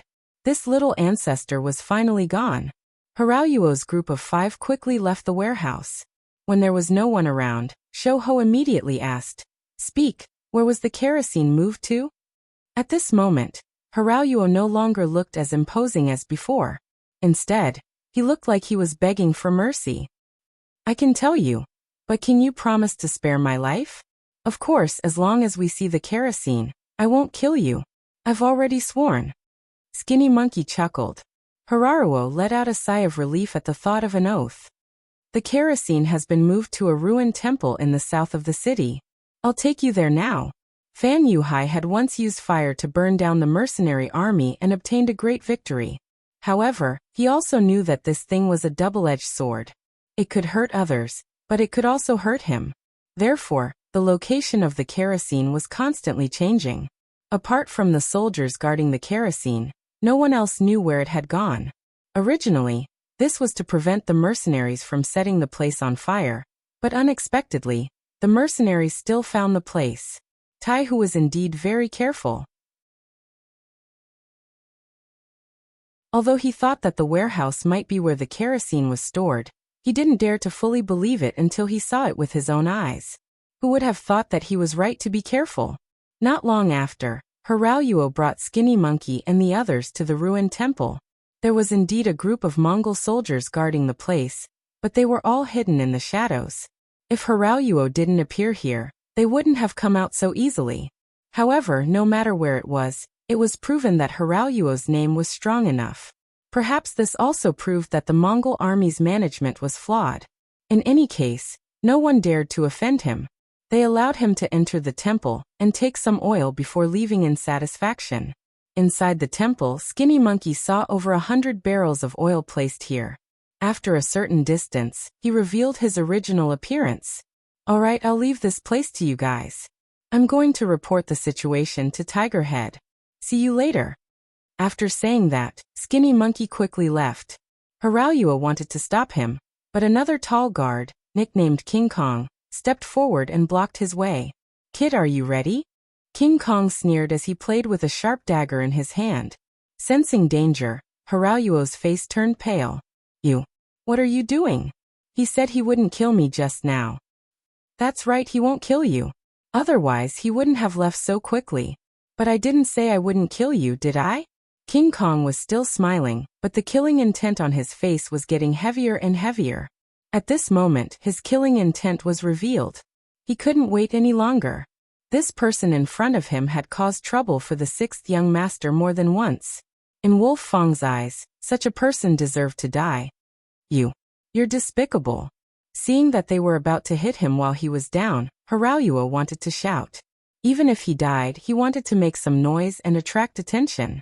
Unfortunately, his reaction was still a little too slow. The moment he opened his mouth, he felt a sharp pain in his chest. Then all the strength in his body seemed to have been sucked out at this moment. With a face full of depression and regret, he ended his life just like that. Hiraoyuo was dead. After his death, Skinny Monkey quickly returned to the drunken pleasure house. He found Taihu and reported the new situation. He thought that it was a close call. Fortunately, he went to take a look. Otherwise, he was afraid that he would have made a big mistake. "I already know what happened. Inform the brothers to stay away from the ruined temple and hide. Also, inform Captain Baizhua and the others that we will begin the operation in half an hour." The cold wind whistled. Although it was spring, the early spring in the grasslands was still very cold at night. Yang Chendong, who had just taken a nap, was woken up by the radio operator Wang Shan. After reading the contents of the telegram, he laughed coldly and said, "Good, Taihu and the others have done a great service. How about this? Immediately call Tiger's Mane and all the other commanders over for a meeting." In the middle of the night, the mercenary camp started to get busy. One by one, the commanders walked into their tents with faces full of suspicion. When they came out again, their faces were filled with excitement. Not long after, the entire camp started to move. However, this time no one blew the whistle. The soldiers in their tents were all quietly woken up. The movements of the mercenary camp did not attract the attention of the enemy. This was also due to the tyrannical style of the reconnaissance unit. In order to ensure that they would not be attacked, they would usually place their sentries far away. Slowly, the Mongolian army had gotten used to it.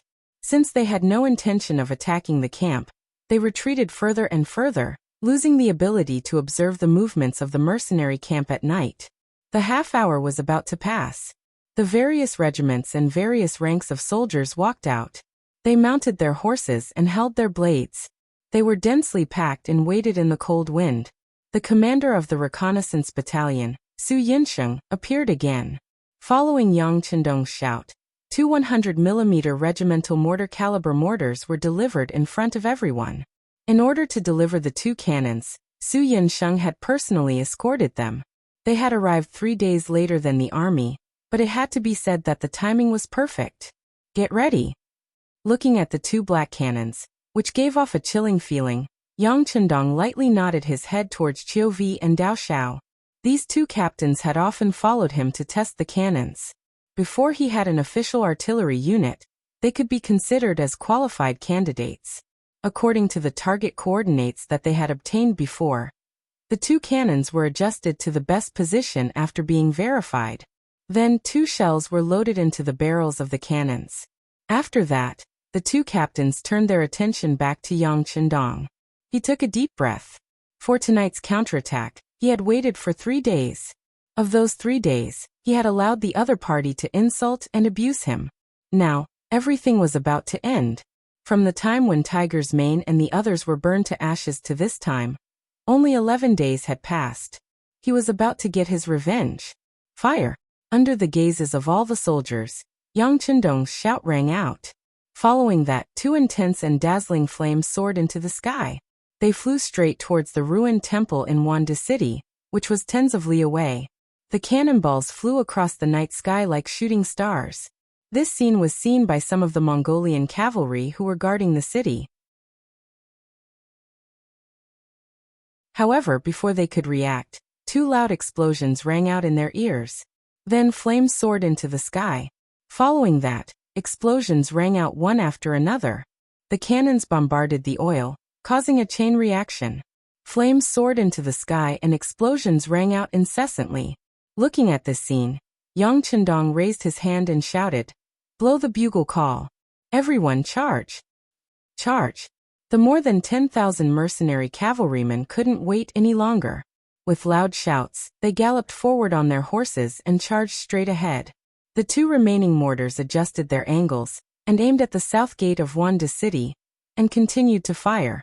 They wanted to clear a path for the mercenary soldiers. In the city, the loud explosions sounded like an earthquake.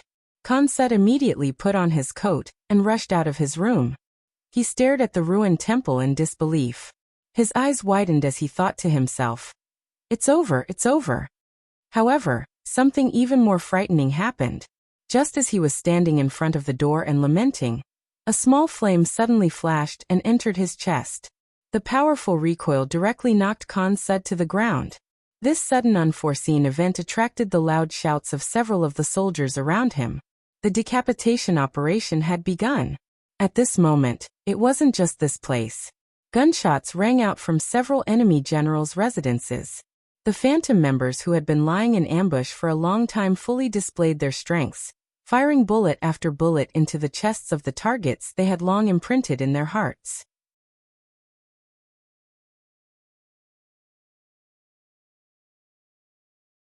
Chapter 836. One of the targets was Agar Dorji. However, for some reason, the bullet that should have hit his chest only hit his shoulder instead. Fresh blood gushed out from the wound, causing Agar Dorji to scream in pain. My lord, my lord." The soldiers ran over and surrounded Agar Dorji to prevent anyone from hurting him.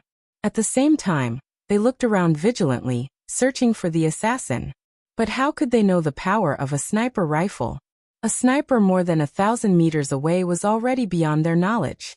How could they still find him? Not to mention, the city was already in chaos. This was the best cover for them. "Stop shouting. I'm not dead. Quick, inform the other generals. Retreat, retreat." Agadorji felt the pain coming from his right arm as he gave orders to his bodyguard beside him. "My lord, are we not going to defend the city?" One of the soldiers asked an idiotic question. "Defend my ass. Don't you see? The fire has already started. The people's minds are in chaos. The city cannot be defended. All right, go inform the other generals. We are retreating in the direction of Guangwu town, quickly. After Agadorji shouted these words, he finally fainted from the pain. Following that, everyone was busy shouting. However, even at this time, there were still some bodyguards who didn't forget to go to the Drunken Joy Pavilion. They wanted to find the young master and let him take charge of the situation. However, the reality only proved that this was just a beautiful idea. Fan Yuhai was also attacked by the beheading operation. Regrettably, this person's residence was a little too remote. Perhaps because he was naturally vigilant, his surroundings were filled with his personal guards who had followed him since the Jiaoji period, making it impossible for Baizhua to approach. In the end, he could only choose to set up an ambush at a distance of 1,600 meters. But to be honest, at such a distance, the effectiveness of a sniper rifle was very low. Captain Baizhua was the one who personally carried out this mission. He knew that this person was the only one in the city who gave the sixth young master the most headaches. If he could kill this person, it would be his greatest achievement. Baizhua held his breath and focused his mind. Even though the cold wind was howling in his ears, his posture did not change at all. He continued to stare at his target, waiting for the best opportunity to attack. Through the infrared scope, he saw Fan Yuhai get on his horse and lead a group of cavalrymen out of the courtyard. They headed straight for the main street, and the distance between them shortened. 1,000 meters, 800 meters, the best distance was only 500 meters. However, the best angle and opportunity to shoot did not appear. Fan Yuhai, who was surrounded by bodyguards, gave off a feeling that they did not know where to start. It seemed that no matter which shot was fired, it would be difficult to hit the target. Even if the shot was fired, it would be difficult to guarantee that the shot would hit the target while moving. Forget it. Baizhua's heart sank again. He adjusted his target again. This time, he decided not to hit the man but the horse. Relatively speaking, a horse's body was much larger than a human's, especially the pure black horse that Fan Yuhai was riding. Even on the battlefield, it was like a crane among chickens. When the target changed, it was quickly locked, followed by the sound of a gunshot. Bang! The sound of the gunshot was accompanied by the scene of the warhorse falling down and Fan Yuhai flying up. Taking advantage of this opportunity, Baizhua shot again, but unfortunately, because he was too anxious, this shot did not hit the target, but hit a bodyguard. Blood splashed, and the bodyguard fell to the ground and died. In exchange, other people shouted to protect the general. Baizhua quietly took advantage of this chaos. The sniper's rule was that once the shot missed, they must withdraw immediately. Otherwise, it would not be him sniping others, but others would snipe him. General Lu Duo, who was in the team, immediately came to Fan Yuhai, who fell to the ground. He saw that the general's face was covered with mud and snow, and even one of his front teeth was knocked out. Blood flowed from the corner of his mouth. He exclaimed, "General, are you okay?" "I'm fine." He felt pain all over his body, but fortunately, every part of his body was still intact, so he was relieved. However, when he thought about the battle before him, he still said to Lu Duo, "Quick, immediately cover the retreat. Find Khan Sud and follow him out of Yunda City. We can't stay here any longer." At this moment, Fan Yuhai's heart was filled with too much unwillingness. Over the past 2 days, his reputation in the army had increased day by day, and the morale of the army had also increased step by step. He was the first person to face the god of war and not admit defeat. He even shouted at the other party to retreat. Because of this, he had become a hero in the eyes of some people. If he had a few more days, he would have even made up his mind to go all out and fight to the end. Unfortunately, Yang Chendong wasn't a person who didn't fight back. He finally started to fight back, and it was so fierce. The explosion of crude oil caused a big fire and panic in the city. The south gate was blown open, and the defense of the city was no longer foolproof. Now that he was injured, although his life wasn't in danger, he had lost the ability to move freely for a short period of time. Under such a disadvantage, he was afraid that he could only abandon the city. However, he knew that his battle with Yang Chendong wasn't over. This was just the beginning of the grassland. Of course, because of the lack of information. He didn't know that Khan Sud, Agadorji, and some other generals had been shot. If he knew, he would have given the order to retreat even more decisively. Lu Duo had always been by Fan Yuhai's side. Since the time in Jiaoji, he could see that his general was extraordinary.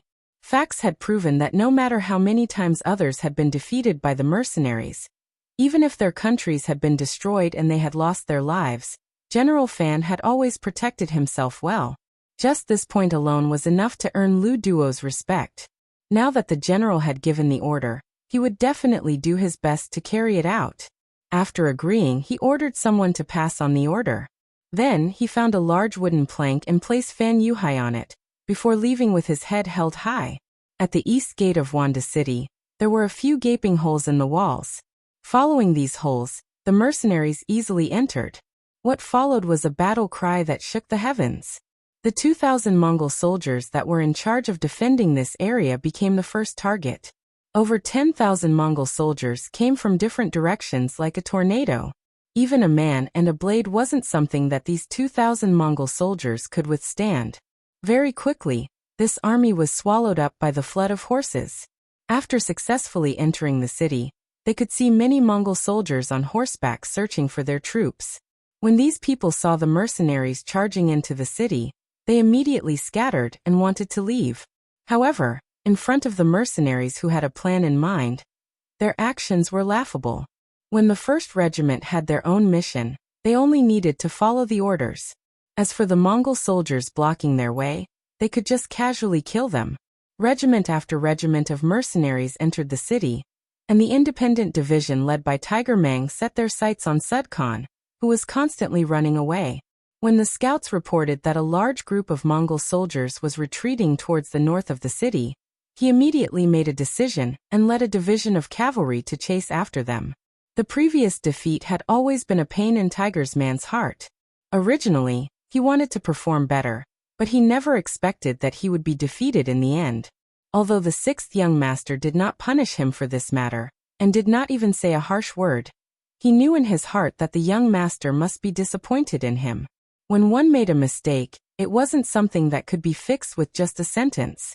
What Hu Mang wanted to do was to establish a new merit and prove his worth once again. This time, after hearing the direction that the Mongolian cavalry fled in, he sent a personal guard to inform the sixth young master. Then he led his men and chased after them. Tiger's man wanted to wipe away his shame, and this time, he was really going all out.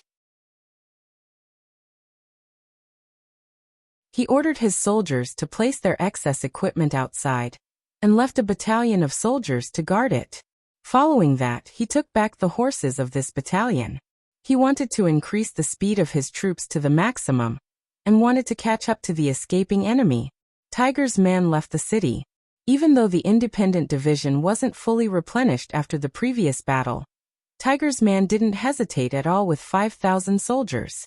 He knew that the time to beat the drowning dog had arrived. At this moment, there was no time to hesitate. Tiger's man left the city and chased after the enemy at an extremely fast speed. In order to ensure that he could catch up to the enemy, he used all the flares he had. Every time he ran a certain distance, he would fire a shot to light up the path of the army. The Mongol army that left the city first was originally a little flustered. However, after leaving the city, their panic slowly faded.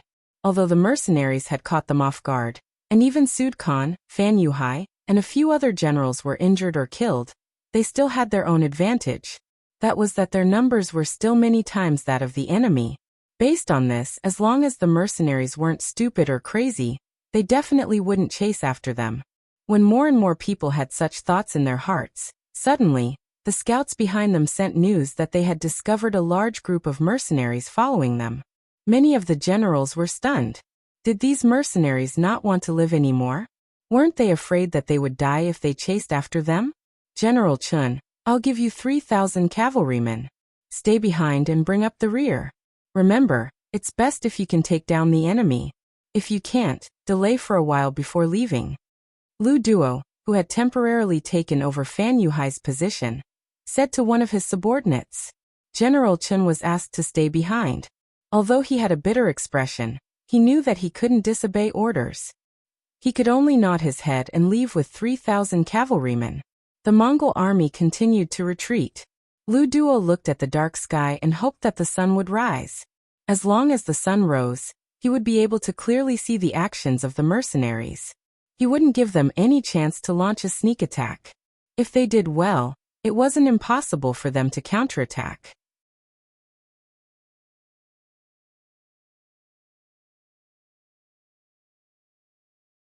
Chapter 837. General Chen led the 3,000 cavalrymen back, and coincidentally bumped into Tiger's mane. Just as he got into position and raised his saber to kill, a white light suddenly flashed in front of his eyes. The strong light made him unable to open his eyes for a moment. Fortunately, this feeling disappeared quickly. However, before the light disappeared, his eyes couldn't help but twitch because he seemed to see the cavalrymen on the other side raising their spears, and then there was no then. The 6 battalions of musketeers used the flare to lock onto the approximate location of the enemy. Then gunshots rang out, and the Mongolian cavalrymen who were still in a daze were shot off their horses one after another. When the distance was less than 500 meters, the power of the Type 81 assault rifles had already exceeded the imagination of some people. After the gunshots, there was the sound of war horses galloping on the ground. Tiger's mane led the other cavalrymen and quickly rushed over.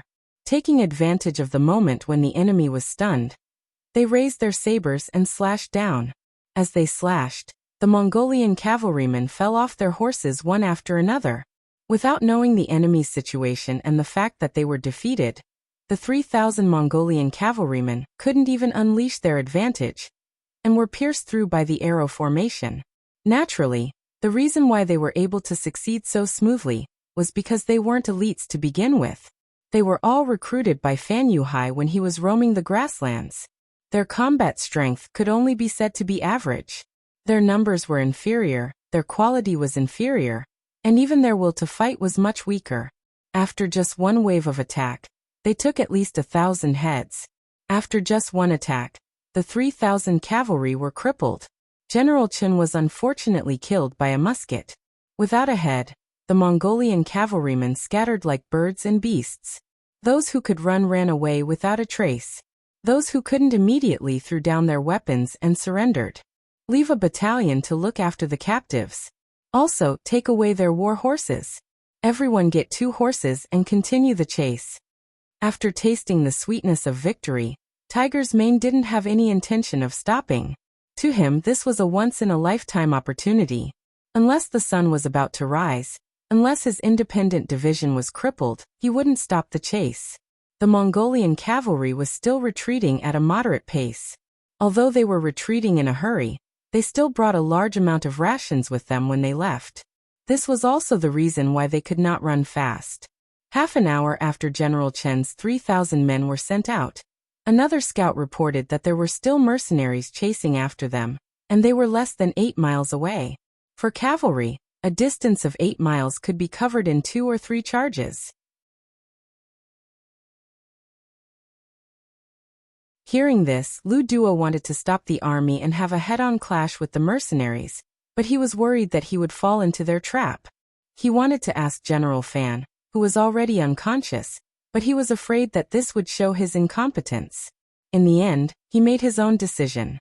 He called over General Kambala, who was guarding the rear with him, and told him his worries. "General, there are mercenaries following us. If we don't get rid of them, trouble may come at any time." Standing in front of Zambala, Lu Duo spoke while using the torch beside him to observe the changes on his face. Both Lu Duo and Zambala were generals in the alliance. If it had to be said, the former was far less famous than the latter. If not for the fact that Fan Yuhai's warhorse had been killed and he had fallen down in a hurry and passed the command of the army to Lu Duo before he fainted, he would not have been able to ask this question. After hesitating for a moment, Zambala finally nodded his head. "All right, then I will lead the troops to cover the rear. But I want to take 10,000 cavalry with me." Okay. When it was Lu Duo's turn, he did not hesitate at all, as if he already knew that there would be such an outcome. Seeing Lu Duo agree so quickly, Zambala did not have anything to worry about. The mercenaries only had 10,000 men. With these 10,000 men, he naturally did not have anything to worry about. In the blink of an eye, Zambala had gathered the 10,000 cavalry that originally belonged to him. These were all the elite forces of the Mongol desert. With these, there was nothing to be afraid of. Zambala led the army and left. After Lu Duo sent them off, he turned to the army and said, "Let's go too." Then he rode his horse towards Fan Yuhai. Fan Yuhai, who was under the protection of a group of personal guards, was still lying in a carriage with his eyes closed. Even when the army left the city, there were still people who saw him. Everyone knew that General Fan had been attacked and fell off his horse. Naturally, they thought that he had been shot like Su Khan. But when Lu Duo rode his horse over, the carriage's curtain was open from the inside. Lu Duo's figure also entered the carriage. "General, are you all right?" After entering the carriage, Lu Duo asked with concern. "I'm fine. It's just a tooth. There's no problem." Fan Yuhai smiled confidently and then asked, "How are things?" "General, everything has been done according to your orders.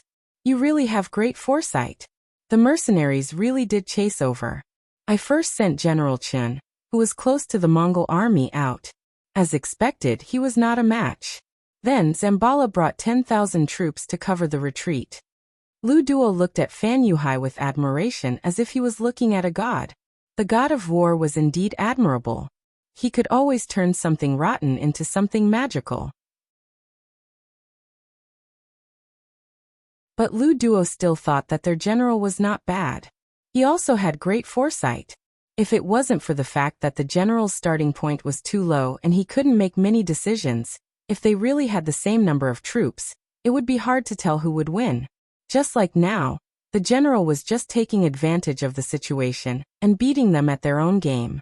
This solved the biggest problem in front of them. One was General Chun, who had betrayed them. The other was General Zamubala, who was by Su De's side. As long as these two died, not only would their internal problems be solved, they would also have one less enemy. This would be a great help for them to take over the Mongol forces in the Gobi Desert. I'm not worried about you. Oh right, go and inform Zhang Meng. Tell him to protect Su Khan. At this time, nothing can happen to him. Also, I heard that gunshot wounds are hard to treat. Is that true?" Fan Yuhai nodded calmly. He had used the opportunity of being ambushed to do this. It could be said that he had turned a bad thing into a good thing. In reality, he had never thought that he could rely on this alliance to defeat Yang Chendong. Or rather, in front of a strong force, he had never thought of doing anything to the mercenaries. Therefore, he had not tried his best in this battle. Everything was waiting. He believed that the god of war was not a normal person. He must have his own plans for appearing so suddenly. As expected, the facts had proven everything. The city was on fire, and the army was in chaos. The east city gate was broken and the enemy had invaded the city.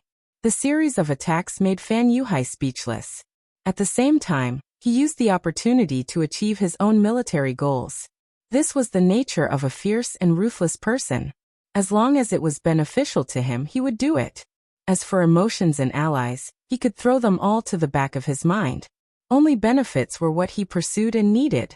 Understood. Hearing Fan Yuhai say that gunshot wounds were hard to treat, Lu Duo understood that it would be very difficult for Khan Sade to recover. In the city, Yang Chendong followed the army into the city and saw the two captains, Taihu and Bai Zhua, waiting there. "You did a good job. I will record your achievements later."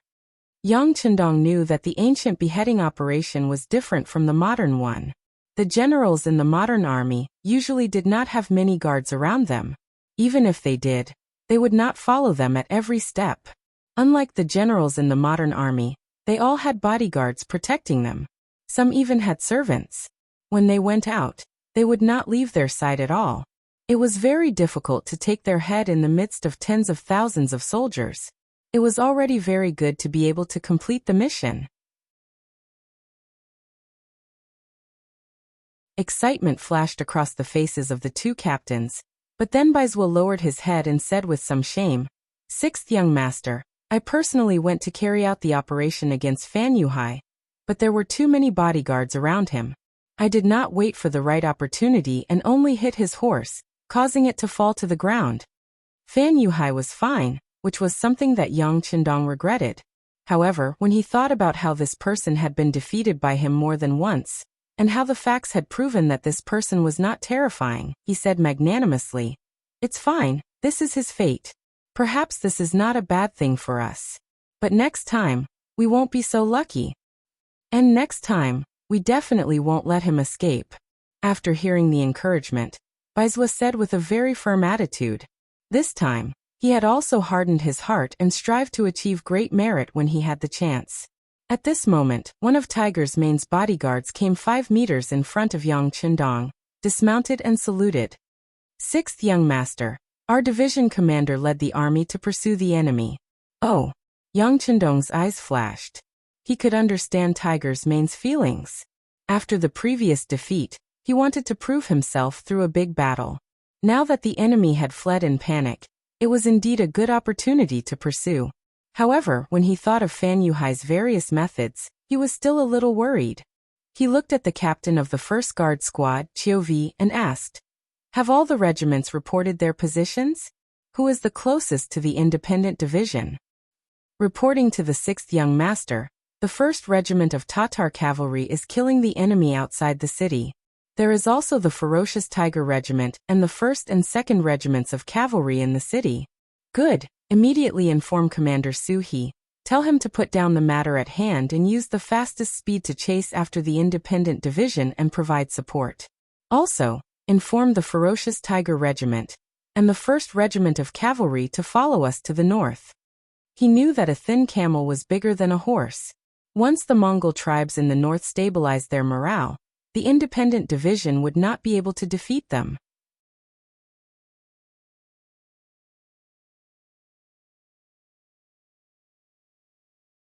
Chapter 838.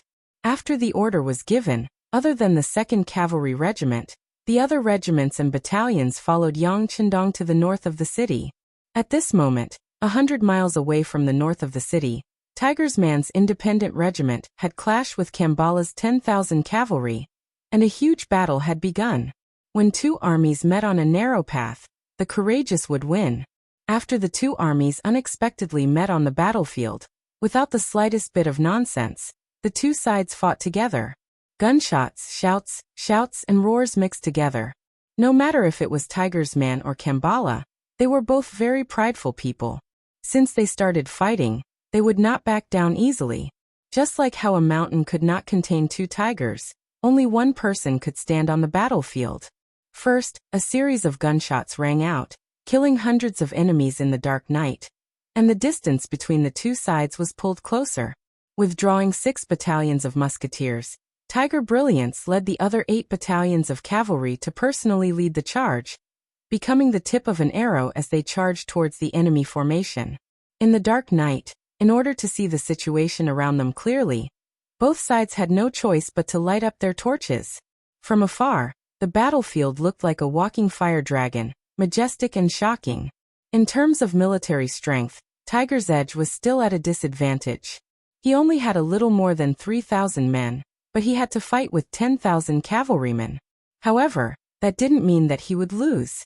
With his strong fighting spirit and the constant harassment from the 2,000 musketeers, he wouldn't show any signs of defeat in a short time.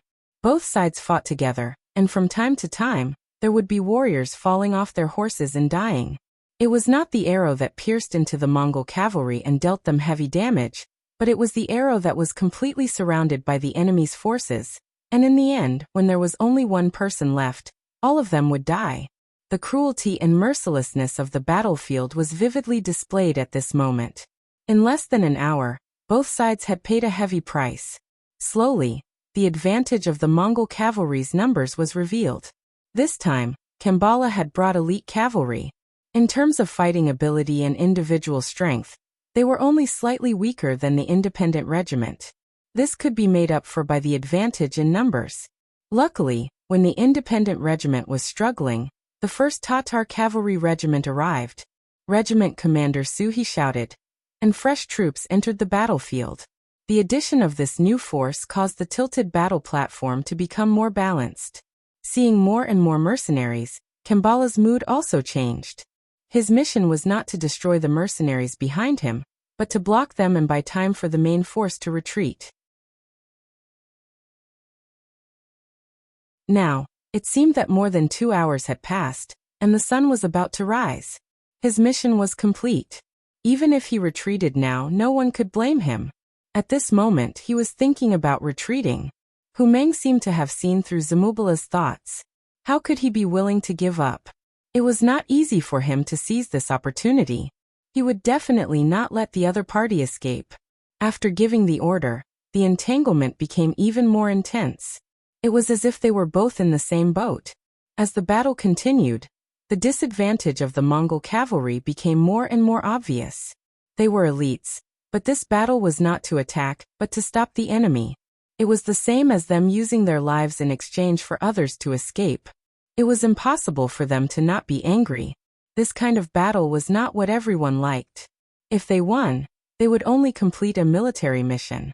If they lost, they might lose their lives. It was really not a good job. In the beginning they had the advantage, so it wasn't a big deal. But now their advantage was getting smaller and smaller, and the sun was about to rise. Once the main force of the mercenaries caught up with them, wouldn't they all be wiped out here? Everyone was selfish. The cavalry who did not want to die started to find a chance to retreat.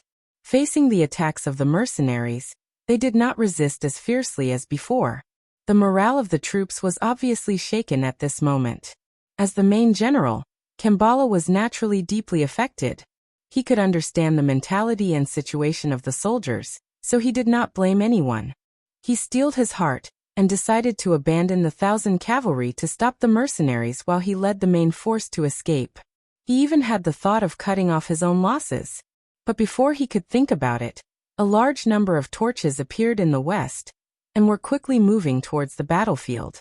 Just based on the direction, it should be the main force of the mercenaries. At this moment, he did not give Kambala any more time to think. He turned around and fled. As he retreated, he shouted for the other cavalry to retreat with him. The mercenaries' reinforcements had just appeared. If they escaped now, they still had a chance. But the moment they were surrounded, they would not be able to find a way out. Zamubala decisively chose to retreat. He didn't even have the time to arrange who would cover his retreat. He wanted to seize every minute to escape. However, he also didn't think about who his opponent was this time. Even if Yang Chendong arrived with his troops, how could he let the fat meat in his hands escape? Long before he appeared, he had already arranged for the leader of the ferocious tiger regiment, Xiaofeng, to circle behind them and set up a formation. The predecessor of the ferocious tiger regiment was the Cold Vanguard regiment.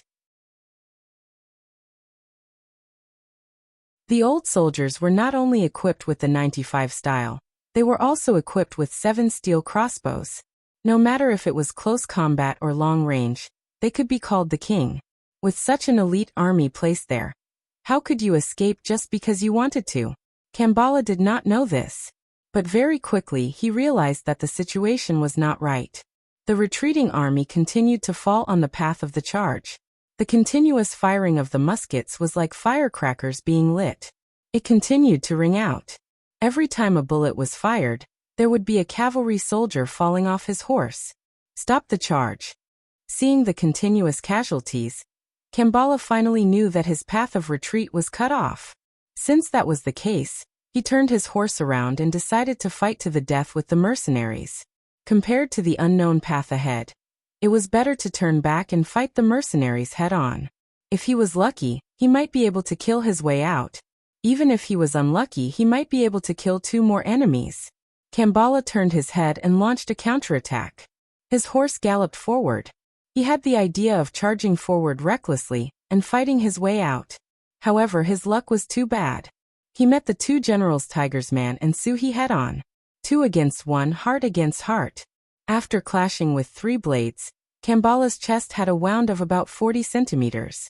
Fresh blood quickly flowed out from the wound. The strength in his body was also rapidly draining away. Just like that, a fierce general stepped into a dead end. General Kambala, surrender.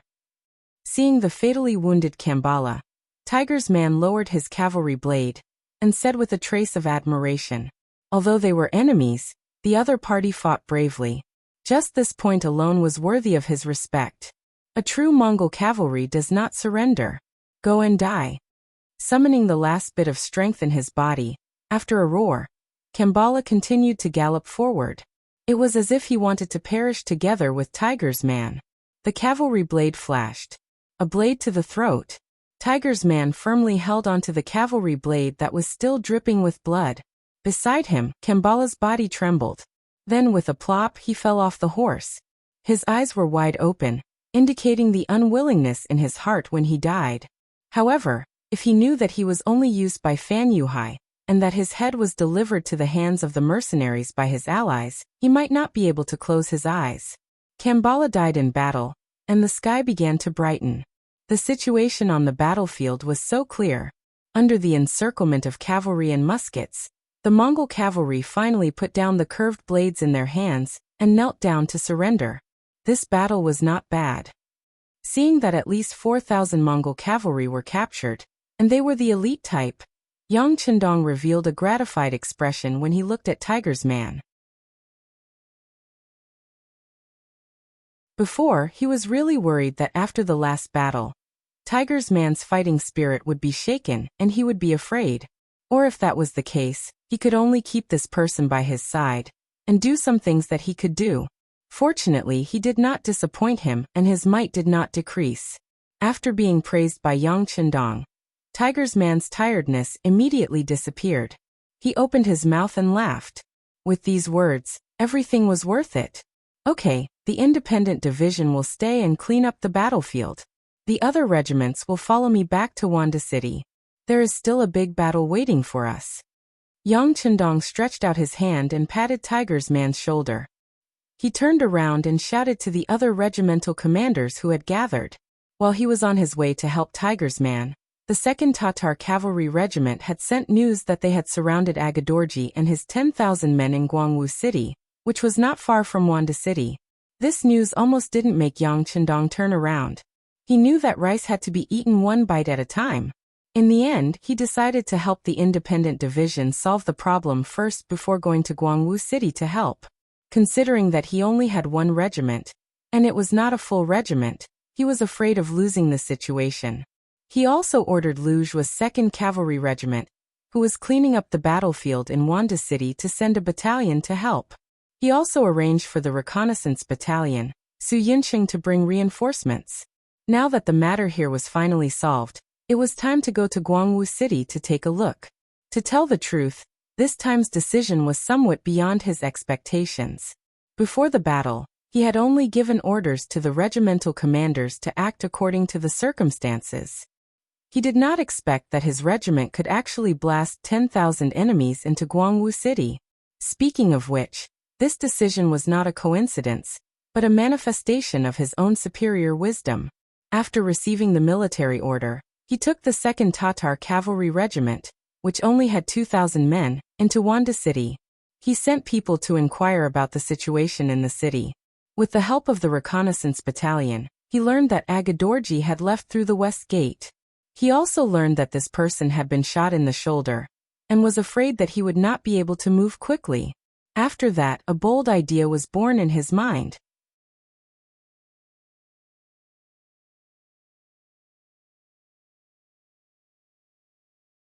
Chapter 839. After Shobai gave the order, a rumor spread that Sud Khan and Fan Yuhai had been ambushed and their lives were in danger.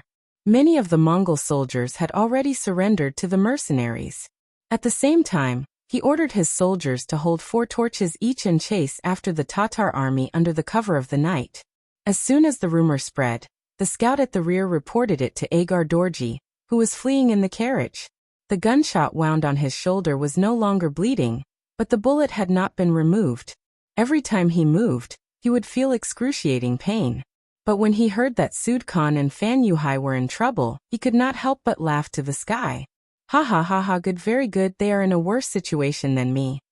There was a saying that when you were down on your luck, all you needed to do was to find someone who was even more unlucky than you. Then, your mental state would immediately be balanced.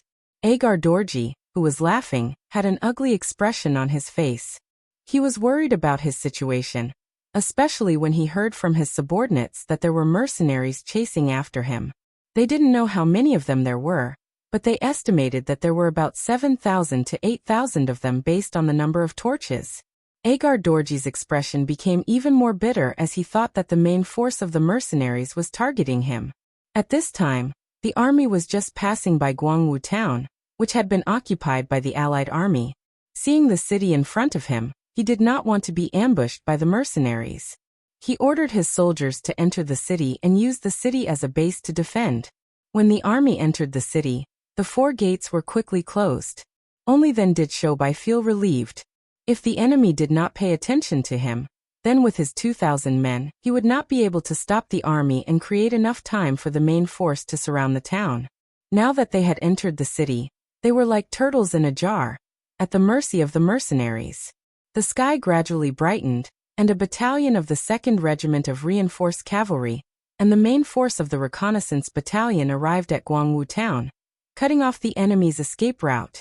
The Tatar cavalry, who had been running for most of the night, were now guarding the city. Although there were not many mercenaries surrounding the city, they did not intend to rush out of the city.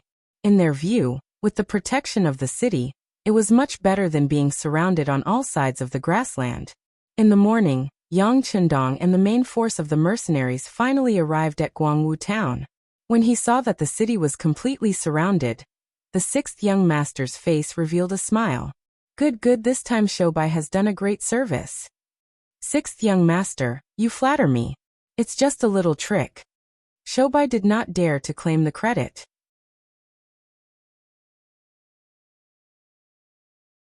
Haha, it would be great if every general had this kind of little.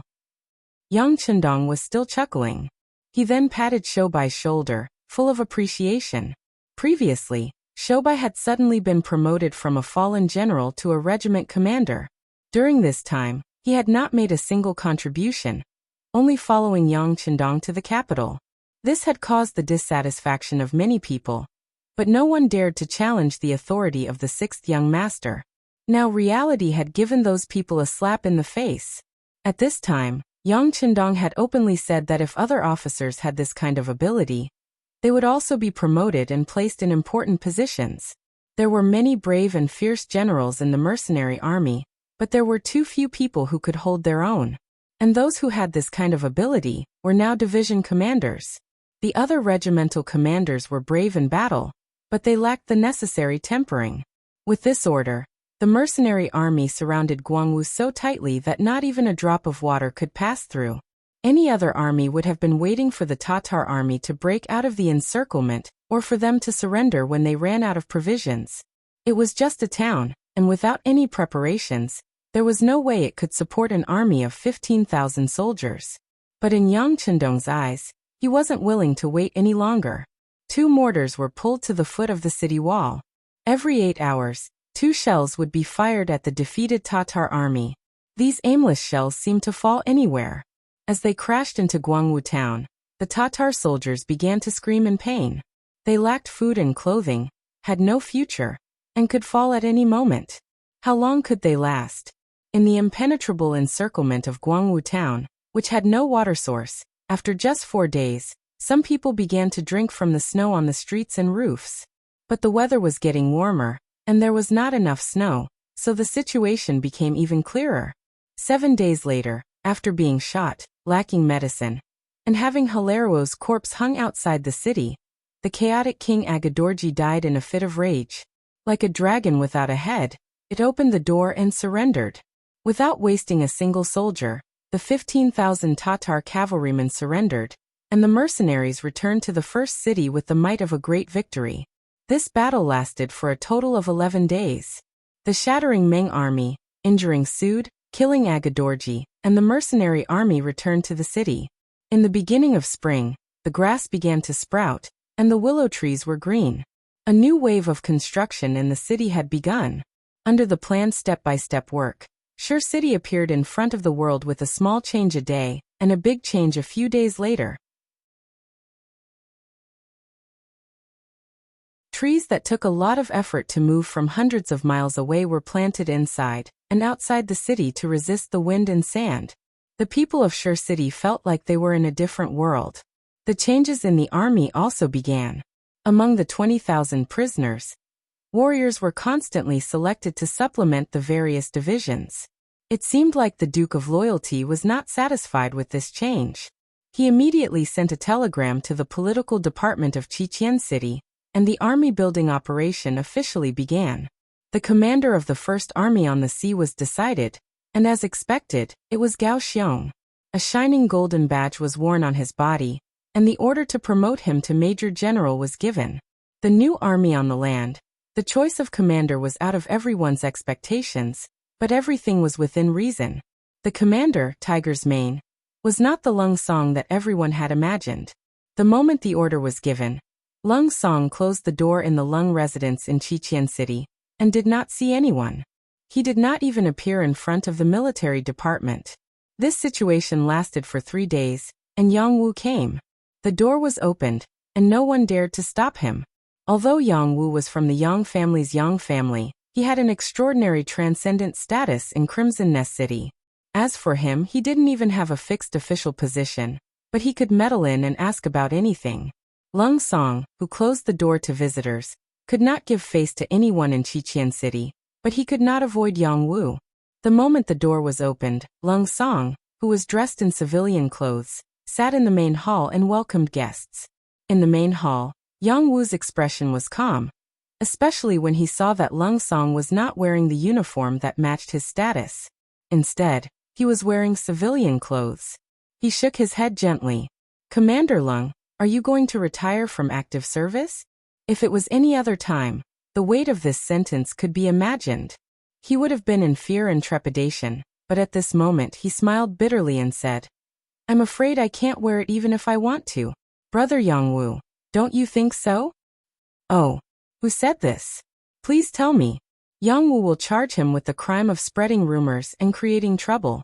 Then I'll arrest him and interrogate him," Yang Wu said unhurriedly. Then he found a chair and sat down. In the Lung residence, Yang Wu rarely came. After all, he was one of the young master's people and had to avoid suspicion. However, he did not come to the residence often. Usually the two had a good relationship. After all, Yang Wu had a great reputation in Chichen City and had a deep relationship with Lung Feng's First Division. Is there a need for others to say this? Although Lung Song is slow-witted, he can still understand some things. Lung Song still did not raise his head as he replied. His entire body exuded a decadent aura, as if he had aged a lot. "Oh, so it turns out that some people thought they were smart, hee." Yang Wu chuckled, then shook his head as if he didn't dare to agree. Hearing Yang Wu's mocking words, Lung Song raised his head with a puzzled expression. He thought to himself, "Did I think wrong?" Seeing Lung Song's puzzled expression, Yang Wu shook his head. It was the young master's idea to not promote Lung Song's position this time. Lung Song's name was also not mentioned in the 5-man investigation. It was still the young master's idea. In the end, this was just a warning. Lung Song's dissatisfaction with the Army's First Division's performance in the incident with Yang Taiju and Chen Shuquan was also a warning. He originally thought that some people would be brave after being humiliated, but now it seemed that the pressure was too great. It was so great that some people felt like they could not breathe and wanted to give up. This was especially so when Lung Song saw that there was no hope of promotion, and adopted a passive approach. When the news reached Yang Qindong's ears through a telegram, it was not hard to say whether he was disappointed or not. It was often said that the greater a person's mental endurance, the greater their achievements.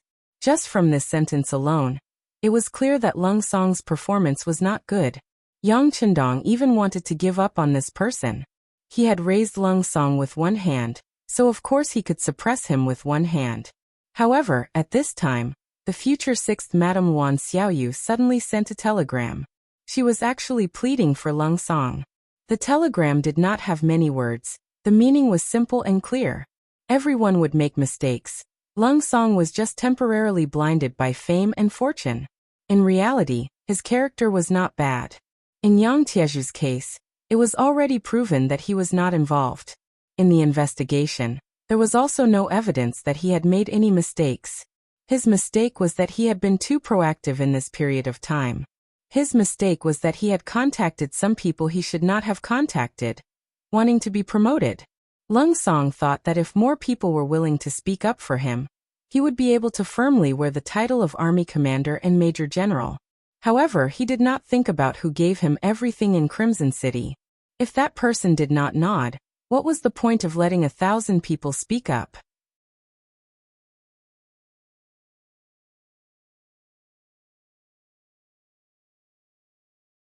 Chapter 840. Luan Xiaoyu's telegram changed Yang Qindong's decision in the end. Since this person had been by his side for a long time, and had always performed well in the past, he finally forgave him. Thus, Yang Wu's current actions came about. Seeing that Lung Song was in such a state, it was useless to rely on words to advise him. Yang Wu sighed softly and decided to help him to the end. He would properly enlighten him and explain things to him. Of course, he would only do this once and only once.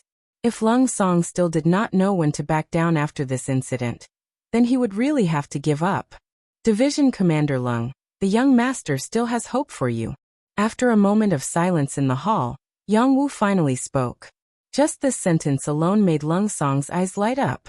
He raised his head and stared at Yang Wu. He knew that this person would definitely have something to say. Sure enough, Yang Wu did not stop and continued. Division Commander Lung's performance was indeed not very good a while ago, especially when you found a lot of people to speak for you. Your thoughts may not be wrong, but your actions were not wise. Don't you know that the people you're looking for, everything they have was given to them by young master? Their identities, including yours and mine, can be taken back at any time as long as the young master is willing? I did not mean to pressure him. I just... Lung Song anxiously explained. All right, Division Commander Lung does not need to explain to me. There is also no need for this because the young master has never cared. Otherwise, I would not be saying this to you now. However, there are some things that you can do once but absolutely cannot do a second time. Otherwise, even if Division Commander Luan pleads for you, I'm afraid it will be useless. This sentence revealed a bit of information. After digesting it, Lung Song's eyes widened. Luan. Division Commander Luan pleads for me? The so-called Division Commander Luan was naturally Luan Xiaoyu. However, it was precisely because of this that Lung Song's face was filled with disbelief. Be it in public or private, the relationship between the two was very ordinary. Except for the necessary contact at work, there was no personal relationship. There were even many times when Luan Xiaoyu's attitude towards Lung Song could be described as cold. Lung Song did not expect that the sixth madam would plead for him under such a relationship. However, these words came from Yang Wu's mouth, and they were so true that no one could doubt them. When Yang Wu saw Lung Song's surprised gaze, he sighed again in his heart. The word benefit was indeed very powerful. Usually, Lung Song was calm and orderly when he did things, as if he had the demeanor of a great general. However, when it came to his official career, he was unable to remain calm. Yang Wu didn't want to explain anything. Commander Lung, think about it carefully. What do you have to complain about? Do you know who Hu is? That's the person who's been with the young master the longest. Isn't it legitimate for him to become a commander before you? Zai, did you not hear the order of the political department? Hu is the commander of the new army, and Gao Xiong is the commander of the 1st Marine Army. Lung Song was puzzled at first, but it didn't take long before his expression began to change. They were both commanders, and since there was the 1st Sea Army, then the Ground Army should also be the 1st Land Army. But why was it the 1st Army of the Ground Army? This didn't seem to make sense. The surprise on his face became more and more intense. Yang Wu had already stood up. Commander Lung, you can choose for yourself where to go. By the way, you don't have to thank the 6th madam. As long as you work hard, that will be the greatest gratitude. Yes, this is what the 6th madam said herself. After saying this, Yang Wu did not wait for Lung Song to speak again. He had already stood up and left, leaving behind a graceful and elegant background. Lung Song did not send him off. Instead, he sat on the chair and pondered for a long time. No one knew what the result would be except for himself. However, early the next morning, Lung Song reported to the military headquarters in his military uniform. Everything was back on track again. If there was any change, it would be that he worked harder and was more self-disciplined than before. In Crimson City, Yang Chendong reported Lung Song's recent changes through a telegram. After reading it, he sent the telegram back to Beta Persei. It's not hopeless. Young master, you must not be angry for others. Beta Persei, who knew about this matter, took the initiative to lead the conversation in another direction after comforting him. Young master, who too is getting more and more depressed. The people below are very afraid of him. Yes, Tiger's mane has indeed changed a lot. However, this is not a bad thing. When a person's position is high, he understands that it's lonely at the top. Naturally, he can't be like before. Yang Chendong nodded. Ever since Tiger's mane was promoted to the commander of the new army, he had indeed changed a lot. In short, he smiled less, spoke less, and looked more depressed. Of course, it could also be said that he had become more mature. In less than half a year, he had been promoted from the leader of a regiment to the commander of an army. It could be said that he had been promoted on the front lines. During this time he had been proud, lost and won battles, until now he had slowly become more mature. It could be said that all of this was forced. The culprit was Yang Chendong himself. The incident between Yang Taizhu and Chen Shuquan was a wake-up call for him. If it was not for Yu Mion's accidental appearance, the problem would not have been exposed. He could not even imagine the extent of the destruction. Now that he looked back at the cause and effect of the incident, these two people were guilty, but what about the others in Crimson City? Including himself, did he not have any responsibility at all? At the same time that he gave others power, he did not teach them how to use this power well, nor did he have enough supervision measures. It was fine if there was no problem with this kind of power, but once there was a problem, it would be a big problem that might involve himself. After the previous experience, Yang Chendong would undoubtedly be more careful when using people. This time he did not promote Lung Song to the position of commander, but instead promoted Tiger's mane by 1 rank. Of course, through this matter, Yang Chendong was also telling the officials in Crimson City that there were some things that only he could decide. What should be given to you, will be given to you. If he didn't want to, no matter how hard you tried, or how many people you secretly gathered, it would be useless. At the very least, before Yang Xie was completely strong, this rule would not be changed. Yang Chendong thought in his heart. Speaking of Tiger's mane, he had followed him since he was young, and was the one who would not go against his will the least. This kind of person, with experience and ability, why couldn't he be promoted to commander first? It was just that with Yang Chendong's actions, the one who suffered was Tiger's mane. He felt an enormous pressure. Especially for him, who had just suffered a huge defeat, the pressure was even greater. At the same time that he carried the heavy responsibility, the pressure came with it.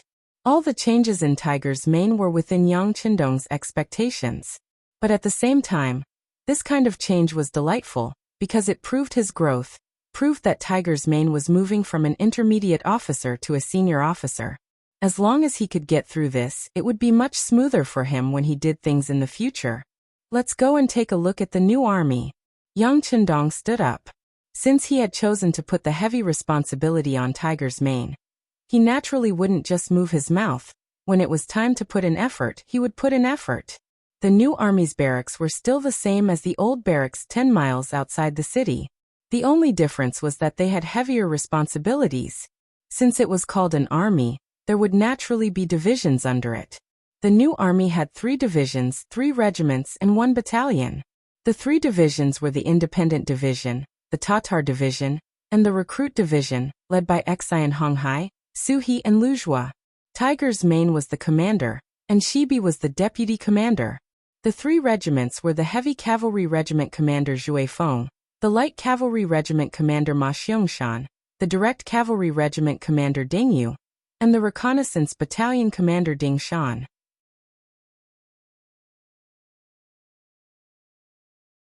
Among them, the divisions had 15 battalions plus 1 direct cavalry regiment, totaling 6,100 people. The regiments had 5 battalions, totaling 2,000 people. The reconnaissance battalion had 5 companies, totaling 500 people. The 3 divisions, 3 regiments, and 1 battalion had a total of 24,800 people. On the surface, other than wind-chasing Wolf, everyone had been promoted, especially Shibi, who had soared to the sky in one step. He had been promoted from the regimental commander to the deputy commander. That was a big step. But in fact, wind-chasing Wolf was leading a heavy cavalry regiment. Although there were only 2,000 people, which was not as good as before, they were the elites of the elites. They were equipped with the most advanced armor, and had several times more combat power than their actual number. To put it this way, if they didn't use firearms and only charged at the other party on the grassland, even a division wouldn't be able to do anything to them. On the contrary, there was a high chance that they would be defeated. It was precisely because he had the strongest warhorse, the best armor, and the most elite warriors that wind-chasing Wolf was still very happy even though he didn't get promoted this time. This was the cavalry team he had asked for before. It could be said that he had asked for benevolence and got benevolence. The establishment of the new army had basically digested all the fruits of victory from the previous battle in Wanda City. Now, other than the new army, only the logistics regiment led by Beta Persei and the fierce tiger regiment led by Xiaofeng were left in the first city. After handing over the matter of improving the military quality of the army and patrolling the surrounding areas to Tiger's Mane, Yang Qindong focused his energy on the construction of the city.